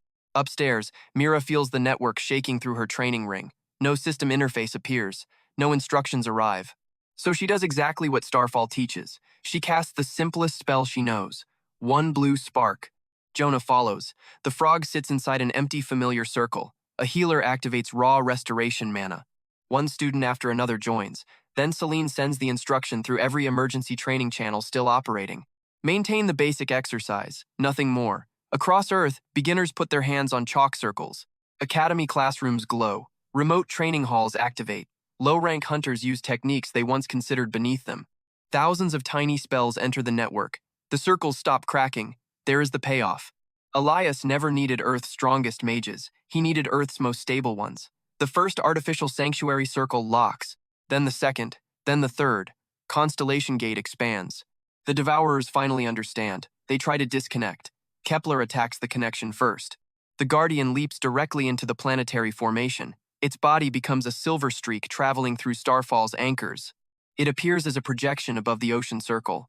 Then the polar plateau. Then high atmosphere. Each time, Kepler bites one black thread. The creature cannot sever them yet, so it marks them. 3 silver crown signatures appear. The Helios rock feather beside the broken relay bursts into flame. Elias opens the first gate. This time, more than a head comes through. A golden beak emerges above the ocean, then a neck. Then 2 absolutely colossal wings unfold against the night sky. The Helios rock crosses the dimensional boundary. Its wingspan covers miles. Clouds ignite gold without burning. Satellites record everything. Celine immediately starts confiscating feeds. Good luck with that. The rock dives. Its talons close around the first devourer. The black monster feeds on magical structures. The Helios rock is not a spell. It is an animal. A very, very large animal. Its claws tear straight through crystalline armor. The scout tries to transfer its core away. Kepler's silver mark prevents it. Elias opens the second gate. Something dark blue passes through. At first, it resembles an enormous moon rising beneath the clouds. Then the shape moves. A creature like a whale swims directly through folded space. Transparent fins stretch along its body, each one filled with moving stars. The sanctuary identifies it through physical lettering around the gate. A meridian leviathan, the beast opens its mouth. No roar comes out. Gravity changes instead. The atmospheric scout gets dragged backward. Its limbs fold. Black fragments spiral toward the leviathan's mouth. It tries to consume mana from the creature. There is almost none. The meridian leviathan navigates using gravity, not terrestrial magic. Bad matchup. Brutally bad. The second scout disappears between its jaws. One remains. The polar creature panics. It abandons the false node entirely and attempts to retreat through the counterfeit keeper channel. Elias has been waiting for exactly that. He does not open the third gate outward. He reverses it. The same constellation gate from the Academy flips direction. Instead of bringing a guardian to Earth, it sends the scout's escape route somewhere else. Far beyond the solar system, another consciousness answers. Two enormous antlers appear inside the silver circle. Nothing else. Just antlers covered in lightning. They hook around the escaping black core. A pair of luminous eyes opens beyond the gate. The sanctuary marks the distant creature as a magnetar heart. The heart pulls once. The scout vanishes from Earth. Somewhere, several light years away, something unpleasant happens to it. Elias closes the gate. 3 scouts. Gone. But the battle is not finished. Every destroyed body tries sending stored energy toward the moon. Black streams race through the counterfeit network. The lunar object begins absorbing them. Exactly as Elias predicted after reading the sanctuary records, devourers recover by consolidating. So our archmage gives them something extra to consolidate. He pushes thousands of incompatible beginner mana signatures into the retreating streams. Fire, healing, summoning, plant growth, barriers, lightning, water, dozens of mundane talents considered weak by modern ranking standards. The counterfeit keeper accepts all of them at once, then its internal structure starts breaking. It is designed to consume standardized system commands. Raw magical diversity hits it like sand inside precision machinery. The black crown flickers. 1 point breaks. Earth system interface returns worldwide. Not fully, not cleanly, but enough. High-rank mages stare as their abilities suddenly reactivate. Nobody understands why. Elias does. The maintenance layer is no longer under exclusive counterfeit control. The hidden mechanism revealed beneath Starfall gives him the exact place to attack. Not the Devourer's body, its administrator channel. The lunar object attempts to retreat behind the moon. Kepler snarls. 3 points around its neck flare. Then a fourth ignites. Guardian resonance 4 of 7. Its tails split further. For a heartbeat, 7 silver trails extend behind it. The evolution is getting closer. Kepler plants all 4 paws on the damaged crown relay. The dimensional network stabilizes. The Helios rock circles Earth once. The Meridian Leviathan disappears beneath a folding aurora. The distant magnetar heart closes its gate. 3 galactic beasts answer a human summoning network in one night. And Earth survives without the public even understanding what almost happened. Almost. Because hiding something that large is difficult. By sunrise, videos cover every network. A golden bird above the ocean. A whale-shaped aurora crossing the upper atmosphere. Antlers appearing over an empty polar region. Experts call them magical projections. Government agencies call them unexplained atmospheric events. One extremely confident commentator calls the rock an experimental dragon. Elias watches that clip while opening Starfall Magic Shop. Kepler growls at the screen. Apparently, species misidentification is offensive. The more important reaction happens inside the magical community. Everyone now knows 2 things. The system can fail. Starfall-trained basic magic does not. Orders explode. Academies request formal partnerships. Hunter guilds send senior members to beginner classes. Hospitals ask for raw casting workshops. Celine arrives with a stack of government authorization forms thick enough to qualify as a blunt weapon. Elias signs only the useful ones. The planetary lattice expands faster than ever. 5% synchronization becomes 8. 8 approaches 12. Dormant golden sanctuary nodes begin waking in chains. But the ancient chamber shows something worse. The main devourer beyond Neptune reacts to its scouts being destroyed. Its slow migration ends. The hollow sphere at its center opens. The colossal serpent unwraps itself. Instead of sending more fragments, the entire organism accelerates, directly toward Earth. No more infiltration, no more pretending. The false keeper near the moon retreats toward it carrying the damaged counterfeit crown. The 2 signatures begin converging. Elias recalculates arrival. Not months. Not weeks. Days. The enemy just abandoned subtlety. So he can too. Our archmage takes the black core fragment recovered from the broken network and places it beside the damaged crown relay. The fragment contains the 3 scout connection patterns. More importantly, it retains the reaction caused by mixed raw mana. Elias tests 1 strand. 7 incompatible magical signatures enter simultaneously. The black material fractures along the exact same line every time. There it is. A mechanism. Not raw force. The Devourer cannot perfectly digest diversity when multiple unspecialized patterns arrive in phase. The final constellation gate does not need 1 stronger guardian. It needs several guardian lineages striking through synchronized routes while Earth's raw mana destabilizes the enemy from within. The broken crown relay has 7 sockets. Kepler has 7 resonance points. The sanctuary contains 7 guardian silhouettes. The shape of the final spell is becoming painfully obvious. It is also incomplete. Only 4 of Kepler's points glow. The relay remains cracked. 3 Guardian frequencies are still missing, and the main devourer is coming fast. Elias closes the shop early that evening. Not permanently, just early. Mira stays to clean the training room. Jonah carries chairs upstairs while his frog supervises. Celine leaves to coordinate emergency spell drills. Kepler curls beside the damaged crown relay, 4 silver points glowing softly against its fur. For the first time in days, the building becomes quiet. Then the ancient sanctuary sphere updates. The main devourer's projected arrival crosses into Earth's final defense radius. Less than 2 days remain. Elias takes the broken crown relay, 7 copper rings, the Helios rock feather, and the black core fragment to his workbench. He locks the front door. Then he begins the final repair. Starfall Magic Shop closes before sunset for the first time since opening. No evacuation order appears on the door. No dramatic warning. Elias simply turns the sign around. Closed. Back tomorrow. Mira reads the second line twice. Considering what is currently racing toward Earth, the confidence is borderline offensive. Inside, the shop becomes strangely ordinary. Chairs are stacked. Spell chalk gets swept from the practice floor. Jonah takes his frog home. Celine leaves carrying emergency casting instructions for every regional office willing to listen. The last beginner student forgets a scarf on the coat rack. Mira folds it and places it behind the register. For a few quiet minutes, nothing explodes. Honestly, that feels suspicious now. Elias sits at his workbench. The damaged crown relay rests under a white lamp. 7 copper stabilizing rings surround it. Beside them lie the Helios rock feather, a sealed fragment from the Devourer scouts, and 3 crystal vials containing resonance residue captured by the anchor network during the previous battle. Kepler lies under the table. 4 silver points glow around its neck. The Guardian has spent most of the day pretending to sleep. Its ears follow every movement Elias makes. The repair begins with the crack. Elias does not pour more mana into it. That failed repeatedly. Instead, he disassembles 1 starfall stabilizing ring. Copper wire.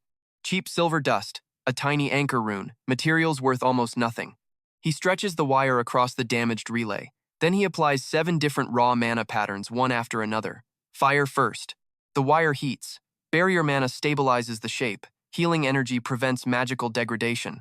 Water mana carries the current. Summoning mana creates a connection point. Plant growth magic provides adaptive structure. Mira's lightning finishes the circuit. The crack seals another fraction. There it is. The crown never wants a single perfect power source. It wants cooperation between incompatible ones. The same principle that breaks Devourer digestion repairs sanctuary technology. Elias files that away. Mira enters from the front room carrying 2 paper cups and a bag from the convenience store next door. 1 cup contains ginger tea. The other contains black coffee strong enough to qualify as a combat potion. She puts the coffee beside Elias. Then she opens the paper bag. 2 steamed pork buns. 1 sweet bean bun. Kepler's eyes immediately open. Mira points at the Guardian. No. Kepler closes its eyes. The sweet bean bun vanishes approximately 10 seconds later. Mira looks under the table. Kepler is facing the wall. Absolutely shameless. Elias tears half of a pork bun and puts it beside the creature anyway. Mira notices.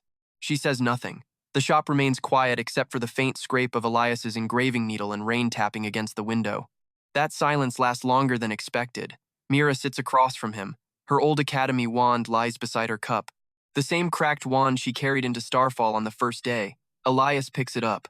The wood has survived hundreds of corrected casts. Its internal mana channel is still ugly. Its balance is terrible. The Academy would have replaced it weeks ago. Our archmage begins taking it apart. Mira watches. He removes the system assist crystal first. Then he carves a second channel through the wand. Not stronger, cleaner. The new route lets raw mana bypass the registered casting layer entirely. He reconnects the crystal afterward, leaving both paths available. System casting when it works, manual casting when it does not. Elias hands the wand back. Mira tests 1 blue spark. Stable. Then she activates her registered bolt. Also stable.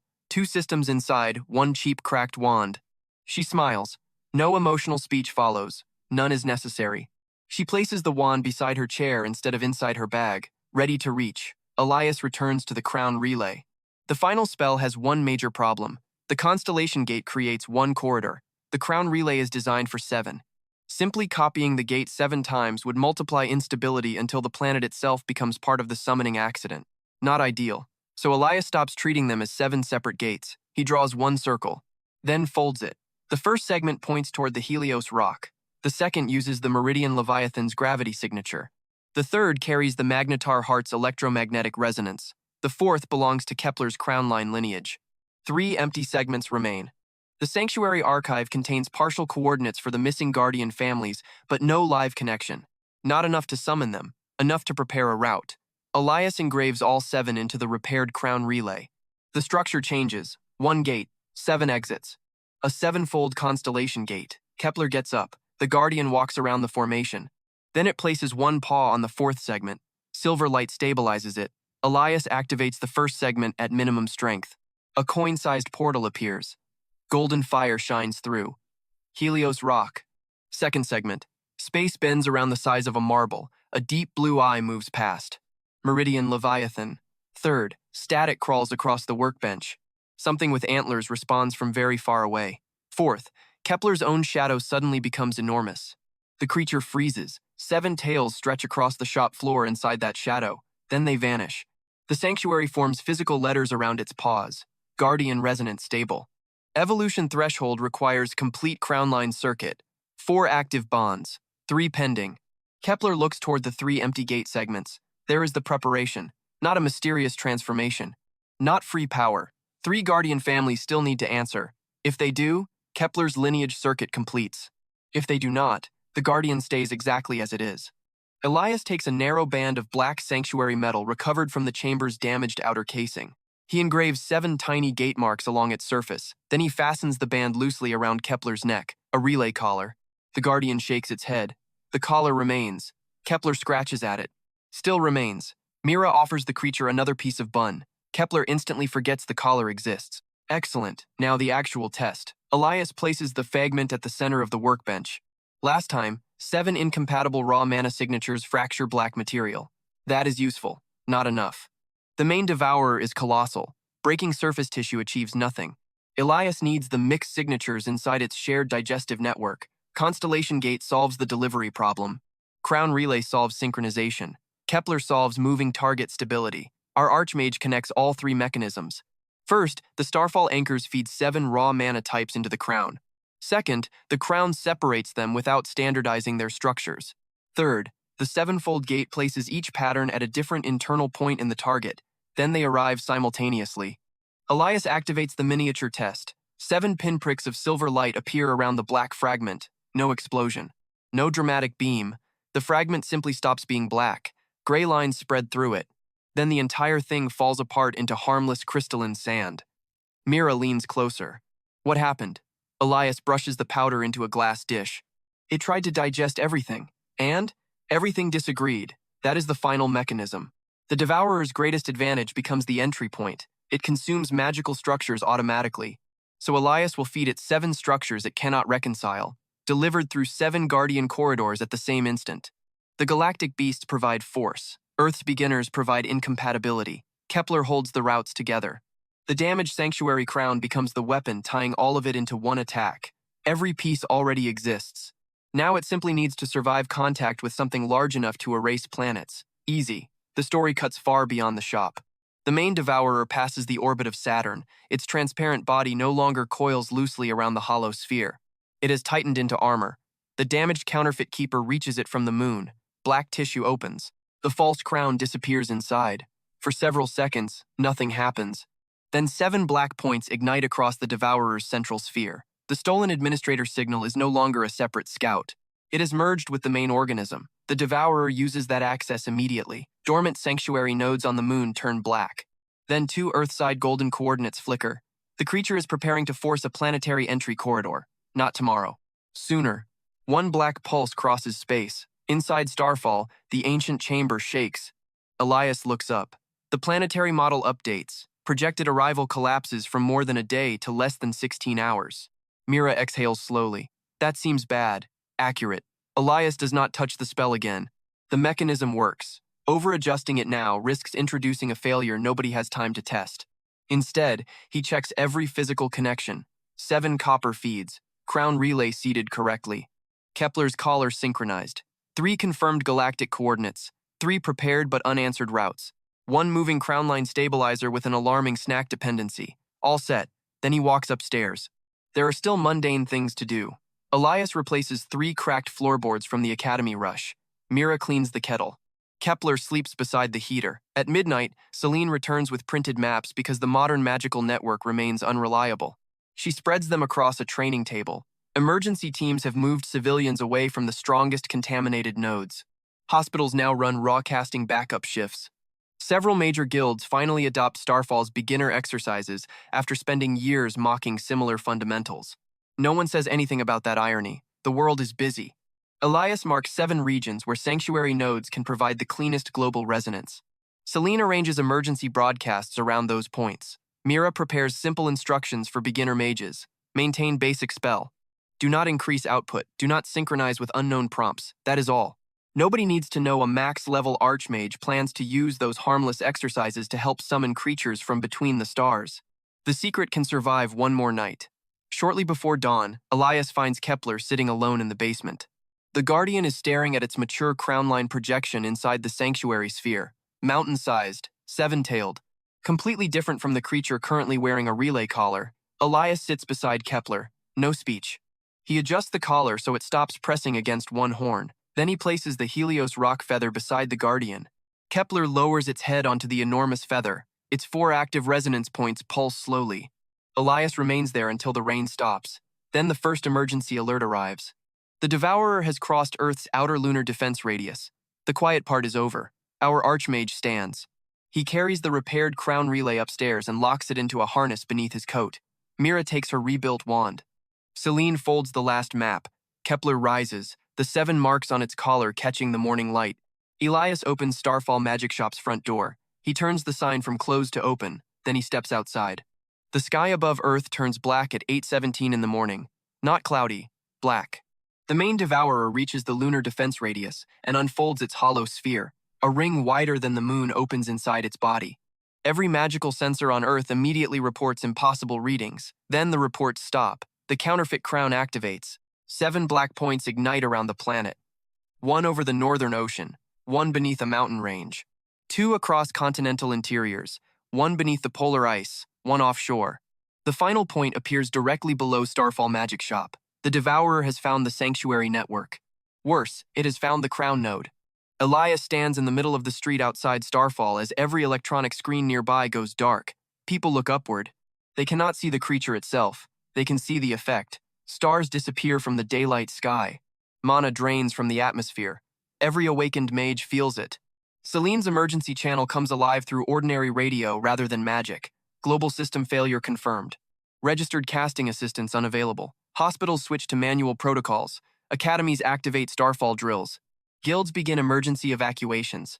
Elias looks at the copper ring around one finger, still glowing. Good, the silver network survives. Then the Devourer attacks. No beam crosses space. No explosion reaches Earth. The creature simply pulls.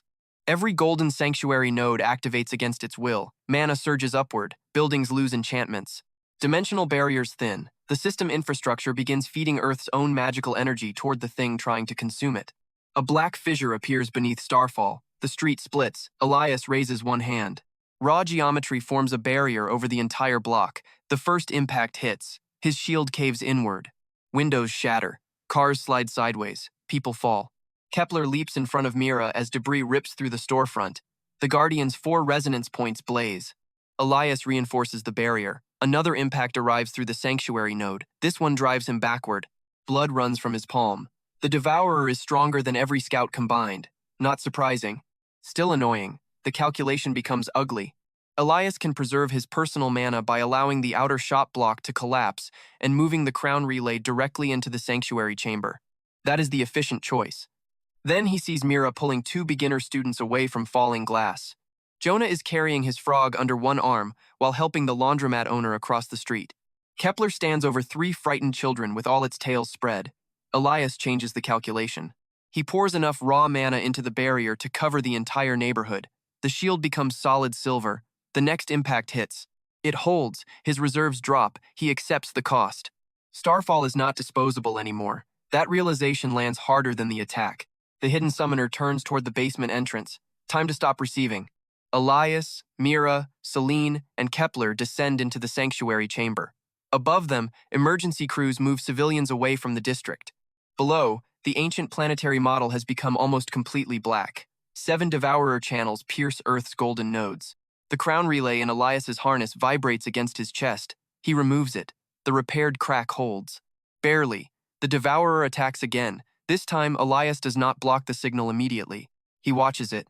Black energy enters one node, moves through the maintenance layer, splits, then rejoins inside the counterfeit crown, exactly like the scouts. One organism, multiple mouths, shared digestion. There is the pattern. The devourer expects every captured energy source to flow toward its hollow central sphere. So Elias stops resisting the flow. Celine notices. The nodes are turning black. Let them. Mira looks at him. Then at the 7 copper rings around the crown relay, she understands before Celine does. The creature wants the network connected. Fine, Elias will give it the entire network. He places the crown relay into the center of the sanctuary model. 7 starfall anchors lock around it. The devourer consumes the first silver line, then another. Thousands follow. From the enemy's perspective, Earth's final independent network is collapsing. Beyond the moon, its transparent coils tighten with something almost resembling hunger. The black sphere opens wider. It pulls harder. The creature has no idea that every silver line it consumes is an address. The first stage of the trap enters its body. Now Elias needs the target. Kepler steps forward. The Guardian activates its detection ring. Silver light enters the same channels being consumed. The devourer immediately attacks the signal. Kepler gets thrown across the chamber. It hits the wall. One resonance point goes dark. Mira rushes toward it. Kepler stands before she reaches him. The point relights. The Guardian tries again. This time, it sends the ring through 3 anchors instead of 1. The devourer destroys 2. The third reaches the hollow sphere. Kepler sees inside. For 1 heartbeat, the sanctuary projects the image. A central black crown, 7 digestive channels, 1 dense core suspended behind them. The actual body. Kepler slams both front paws onto the floor. A silver crown line mark appears directly over that core. Target acquired. Elias activates the first section of the 7-fold constellation gate. Gold explodes across the chamber. A portal tears open above the northern ocean. The Helios rock answers. Its wings unfold through the upper atmosphere. The creature dives straight into the devourer's outer coils. Golden talons rip through black tissue. The devourer counters instantly. 1 hollow tendril wraps around the rock's leg and begins draining its energy. The second gate opens. Gravity bends. The Meridian Leviathan emerges beside the moon, swimming through empty space like an ocean exists there. Its immense body rolls once. The devourer's tendril bends 90 degrees. Helios rock tears free. Third gate. Lightning covers half the lunar horizon. The magnetar heart steps through. Each hoof creates rings of charged particles. Its antlers strike the devourer's counterfeit crown field. 1 black point shatters. Earth's sanctuary network flashes gold. 3 guardians. Not enough. The devourer has 7 channels. It adapts.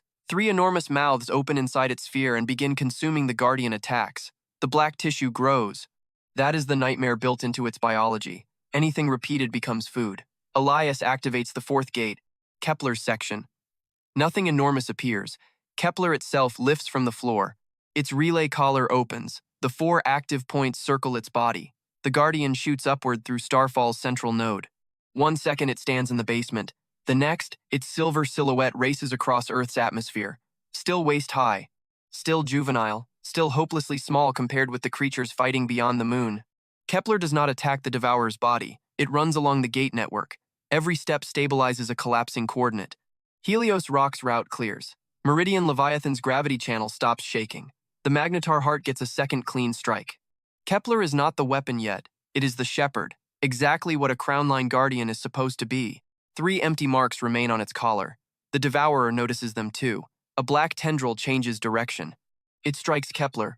The guardian disappears inside the impact. Mira's hand tightens around her cracked wand. Elias keeps the gates open. The calculation is brutal. If Kepler loses synchronization now, every corridor collapses. Silver light appears inside the black tendril. Kepler bites through. The guardian bursts out carrying a fragment of counterfeit crown tissue between its teeth. Then the 5th prepared route reacts. No live coordinate existed yesterday. Now Earth's authentic sanctuary distress signal races through it. Something answers. Far beyond human-mapped space, a translucent serpent opens 6 luminous eyes. The 5th gate completes. A lunar glass serpent coils through space beside the devourer. Its body refracts magical structures instead of producing them.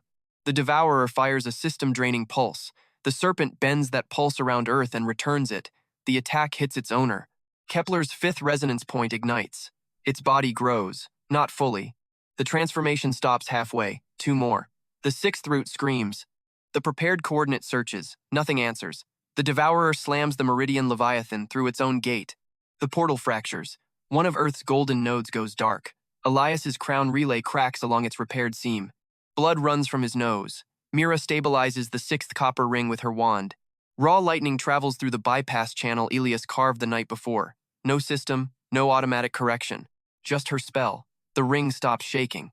Across Earth, Celine's emergency broadcast repeats one instruction. Maintain the smallest stable spell possible. Beginners respond. Millions of tiny magical patterns appear. A candle flame in one city, a water sphere in another, a healing pulse inside a hospital, a farmer using growth magic in an empty field, a child holding a beginner barrier over one hand, weak magic, different magic, human magic. The sanctuary wakes. The sixth prepared coordinate suddenly finds something. A creature unfolds near a distant blue star. Wings made from crystalline light open. The prism wing moth answers Earth's call. Its gate activates above the devourer. The beast crosses only halfway through. That is enough. One wing scatters the devourer's black mana into thousands of incompatible wavelengths. The sixth point ignites around Kepler's neck. The guardian grows again. Its 3 tails become 6. Then stop. One remains. The devourer understands what is happening. Its behavior changes. The counterfeit crown abandons the guardian beasts. Every remaining channel turns toward Earth, toward Starfall, toward Elias. The hollow sphere compresses. A single black lance forms. This is no feeding attack. It is destruction. The creature has decided Earth is too dangerous to consume intact, so it will erase the sanctuary instead. The lance fires. Every barrier Elias possesses stacks above the planet. Raw geometry, dimensional folding, gravity inversion. All of it. The attack tears through them. One layer. 5, 12. The final barrier shatters. The impact reaches Starfall's sanctuary node. The chamber floor splits. Mira falls. Celine catches her. The crown relay flies from Elias's hand. Kepler's 6 routes flicker. The last empty coordinate goes dark. For half a second, the entire plan is dying. Then Elias looks at the shop above him. At the training room. At the cracked beginner wand in Mira's hand. At the thousands of silver anchors built by people who only wanted to get a little better at magic. His face changes. Not panic. Not rage. Something much simpler. Refusal. Earth gave him a place worth opening tomorrow morning. The devourer does not get to take it. Elias grabs the broken crown relay with both hands. He stops preserving mana. Max-level power floods the ancient device. Not to overpower the enemy. To keep one unanswered root alive. The final coordinate broadcasts again. No guardian responds. Again, nothing. Kepler lands beside Elias. 6 tails flare behind it. The juvenile crownline guardian presses its forehead against the 7th mark. Then it sends its own resonance outward. Not Elias's command. Kepler's call. Far beyond the sanctuary map, something moves. A shape with countless armored limbs uncurls from the surface of a dead moon. The 7th root answers. The gate opens. A Gravestar Titan emerges directly behind the devourer. Its body resembles a colossal armored crustacean built from meteor iron. 16 limbs lock around the hollow sphere. The 7th point on Kepler's collar ignites. Everything stops. Silver light consumes the guardian. Its body expands. 4 legs become enormous pillars of starlight. A dark mane flows backward like a moving galaxy. 7 full tails unfold across the lunar horizon. The tiny horns become a luminous crown. The sanctuary finally completes the inscription it began beneath Starfall. Crownline Warden. Evolution complete. Kepler opens its eyes. Then it roars. This time, it does not sound like a squeaky door. Every genuine sanctuary node on Earth answers. The Devourer's counterfeit crown breaks. Elias activates 7-fold constellation gate at full scale. 7 guardian roots lock. 7 raw mana families enter. The Devourer tries to consume them. That is exactly the mistake. Fire enters one digestive channel. Healing enters another. Summoning, growth, water, lightning, barrier structure, all arrive in phase. The creature's shared digestion attempts to standardize them. It cannot. The internal crown fractures. Kepler's silver mark locks onto the real core. Helios rock strikes from above. Meridian Leviathan compresses space below. Magnetar heart pins the outer field. Lunar glass serpent reflects every escape route inward. Prism wing moth splits the remaining black mana apart. Gravestar Titan holds the sphere open. Kepler stabilizes all 7 gates. Elias closes one hand. Constellation gate reverses. The same skill that once brought a single bird's head into an academy now folds 7 galactic corridors through one target. The Devourer's core has nowhere left to transfer. The mixed raw mana reaches it. No explosion follows. The enormous creature turns gray. Cracks spread from the inside. Its coils lose color. The hollow sphere collapses. Then the entire planetary predator disintegrates into harmless mineral dust across millions of miles of space. The counterfeit crown disappears with it. Earth's system flickers. Golden light replaces black across the sanctuary nodes. The ancient chamber beneath Starfall produces one final message: planetary sanctuary status restored. Provisional keeper authority confirmed. Elias releases the crown relay. Above Earth, 7 galactic beasts remain visible for one breathtaking moment. Then the gates begin closing. Kepler does not shrink immediately. The evolved Crown Line Warden walks across the atmosphere beside them, 7 tails trailing silver light around the planet it just helped save. Down in the basement, Mira looks through the sanctuary projection. She laughs once, mostly from exhaustion. Celine sits directly on the broken floor because standing has become optional. Elias leans against the workbench. The strongest mage on Earth looks completely wrecked. Then the shop bell rings upstairs. Someone has apparently ignored every emergency notice and come looking for a beginner lesson. Elias closes his eyes for 1 second. Of course, Kepler's enormous projection turns toward Starfall. The warden folds into silver light. A much smaller form drops through the sanctuary gate and lands beside Elias. Not tiny anymore, not mountain-sized either. Kepler now stands as large as a horse, 7 tails moving behind it and a silver crown marking its brow. The guardian immediately walks upstairs. A second later, something crashes. Mira looks at Elias. Elias looks toward the ceiling. Kepler has probably found the snack shelf. Earth survives planetary destruction. Starfall's inventory does not. Our archmage picks up the repaired crown relay and starts climbing the stairs. The customer waiting upstairs is a 13-year-old fire mage carrying a melted practice wand. Earth has just survived an interstellar predator. 7 galactic beasts have crossed the planetary defense network. The magical system has collapsed and restarted. Kepler has evolved into a Crown Line Warden capable of running across the atmosphere. And this kid wants help because every fireball keeps exploding backward. Elias looks at the wand, then at the teenager. Then at the destroyed snack shelf behind Kepler. Starfall Magic Shop is officially back in business. The teenager's mother has no idea why half the street is damaged. Emergency broadcasts describe the event as a worldwide magical infrastructure failure accompanied by unidentified defensive manifestations. That explanation is doing some incredible work. Elias takes the melted wand. The casting channel has been carved too wide. Easy fix. He repairs it in less than a minute and slides it back across the counter. Use less mana. The teenager tries. A tiny flame appears. No explosion. His entire face lights up. That reaction is more satisfying than Elias expects. Outside, the world begins recovering. The modern system returns gradually over the next several hours. Inventories reopen. Class interfaces stabilize. Hospital magic comes back online. Dimensional barriers reactivate. The counterfeit synchronization layer is completely gone. More importantly, the ancient sanctuary refuses every black signature remaining inside Earth's infrastructure. Contaminated mana crystals become ordinary quartz almost simultaneously. Northline technicians spend the morning staring at storage rooms full of perfectly harmless rocks. The company's reputation still takes a beating. At least humanity no longer needs to worry about its beginner equipment turning into extraterrestrial parasites. Beyond the atmosphere, the remains of the Devourer continue drifting apart. No regeneration occurs. No hidden core escapes. Kepler's silver mark destroyed the transfer route before Elias triggered the 7-fold gate. The creature is gone, completely. Earth survives. Now comes the strange part. Everybody has to go back to work. 2 days later, Starfall's front window gets replaced. 3 days later, the laundromat reopens. The convenience store owner hangs a photograph behind his register showing the golden silhouette of the Helios rock above the ocean. He calls it the Lucky Firebird. Kepler sees the photo during a snack run and appears deeply offended by the lack of proper identification. The Crown Line Warden itself creates a different problem. Kepler is huge now, not mountain-sized like its full astral projection, thankfully, but the evolved Guardian still stands almost as tall as a horse. Its 7 tails occupy an unreasonable amount of retail space. Elias has to remove an entire shelf. Mira considers this hilarious. Kepler considers the newly empty floor its personal territory. Customers assume the creature is an exotic, summoned familiar. Elias lets them. Technically, that is closer to the truth than giant space chicken.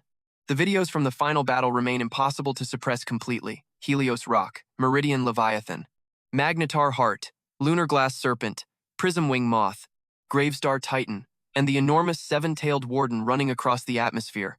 Experts debate whether the creatures are ancient summons, dimensional projections, undiscovered monsters, or mass magical hallucinations. Nobody publicly connects them to one small beginner shop. Celine makes sure of that. She returns to Starfall a week later carrying another stack of documents. Elias eyes the paperwork. Celine places it on the counter. Official training partnership. Better. No recruitment contract. No government command position.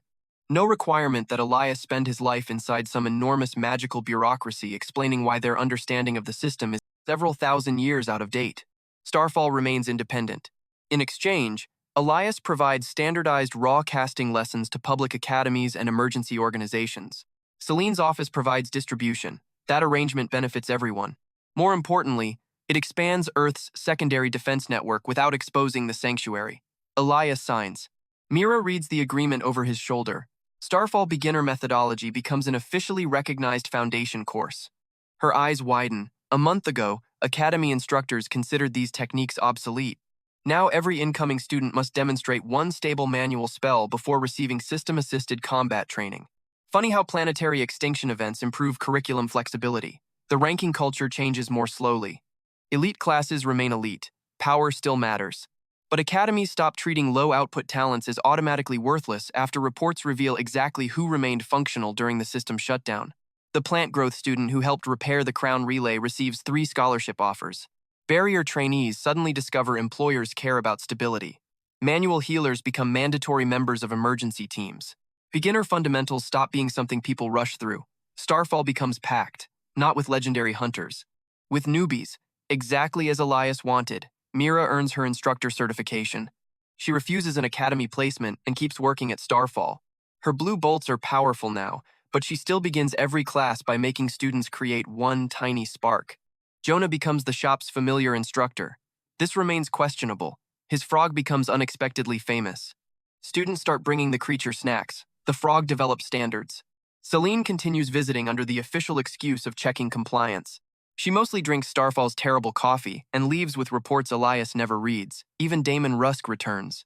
The Northline executive arrives without a media team this time. He brings a crate of purified mana crystals and a formal request for Starfall to inspect the company's new safety process. Kepler sniffs every crystal, nothing black. Elias approves the batch. Rusk looks more relieved than anyone wearing a suit that expensive should ever look. The planet settles into something resembling normal life. Beneath it, however, normal has changed permanently. Golden Sanctuary nodes continue waking, not all at once. One beneath an old mountain, another below an island, another under an abandoned desert settlement. Every active node links to Starfall's silver lattice. The modern system remains on top, providing classes and convenient interfaces. The ancient layer sits beneath it, restored enough to reject foreign administrator access. 2 systems, 1 planet. Now somebody actually understands both. Elias receives provisional keeper authority from the sanctuary. No ceremony occurs. No glowing throne appears. The ancient chamber simply changes one physical inscription. Keeper candidate becomes keeper, provisional earth designation. Efficient, our archmage appreciates that. The repaired crown relay returns to his workbench after the battle. 7 marks remain around its edge. Each corresponds to a guardian lineage. Whenever Elias touches one, a distant presence answers faintly. The connections are stable. He does not summon anything without reason. Earth already survived 1 week involving giant creatures around the moon. Everyone deserves a break. Kepler apparently disagrees. The evolved warden learns to activate tiny resonance windows with its collar. It uses one to steal a piece of meat from a kitchen shelf without standing up. Elias disables that function immediately. Kepler looks betrayed. Some things never change. The most important change happens during evening classes. Elias no longer hides raw magic behind excuses about fixing bad academy habits. He teaches it openly as a second foundation. System casting for speed, raw geometry for independence. Neither replaces the other. Students learn both. Mira demonstrates using her rebuilt wand. Registered bolt first. Manual bolt second. Same target, same result. Different route. The class understands. That is enough. Months of cultural change will take time. Earth now has that time. After the final student leaves one evening, Elias goes downstairs with Kepler. The sanctuary model rotates quietly. No red trajectories approach. No black infection appears. The 7 guardian routes remain dormant. For once, the planet is simply a planet. Kepler sits beside the model, its tail spread across the floor. Elias rests one hand on the Crownline Warden's head. The creature immediately leans its full weight against him. Our archmage nearly loses balance. Somewhere between opening the shop and saving the planet, the animal has forgotten that it now weighs several hundred pounds. Elias leaves his hand there anyway. Upstairs, Mira turns the sign to closed. Tomorrow's lesson schedule is already full. That should be the end of it, almost. While organizing fragments recovered from the sanctuary chamber, Elias notices one piece of information he has never resolved. The original crown. Earth's network did not simply break naturally. The Part 5 records show the sanctuary operating normally before its central keeper relay disappears. Only afterward does the ancient system collapse into the crippled maintenance layer humanity eventually discovers. The Devourers arrive much later, meaning they did not remove it, someone else did. Elias lays 3 objects on his workbench: the repaired modern crown relay, the original sanctuary map, a small black metal plate recovered from beneath the reservoir. Kepler touches the plate. A hidden coordinate appears. Not on Earth. On the far side of the moon, the sanctuary labels the location as Prime Archive. Access sealed. Elias takes a paper map and circles the lunar coordinate. He places it beneath tomorrow's class schedule. No emergency, no reckless trip tonight. But the question stays on the table. Whoever removed Earth's original keeper crown left records somewhere, and Elias intends to find them. Much farther away, another sanctuary reacts to Earth's reactivation. The world is already present on the ancient star map from beneath Starfall, Vera 3, one of the surviving golden planets. Inside a circular observatory, a man wearing a plain gray keeper mantle stops beside a constellation display. His name is Oren Pell. Earth's marker changes from dormant black to silver. Oren places 2 fingers against it. Then he notices the provisional keeper signature attached to the newly restored node, Elias Vane. Oren removes a narrow seal from his wrist and sets it beside Earth's coordinate. He does not send a message yet. He simply opens a route toward the solar system and begins watching.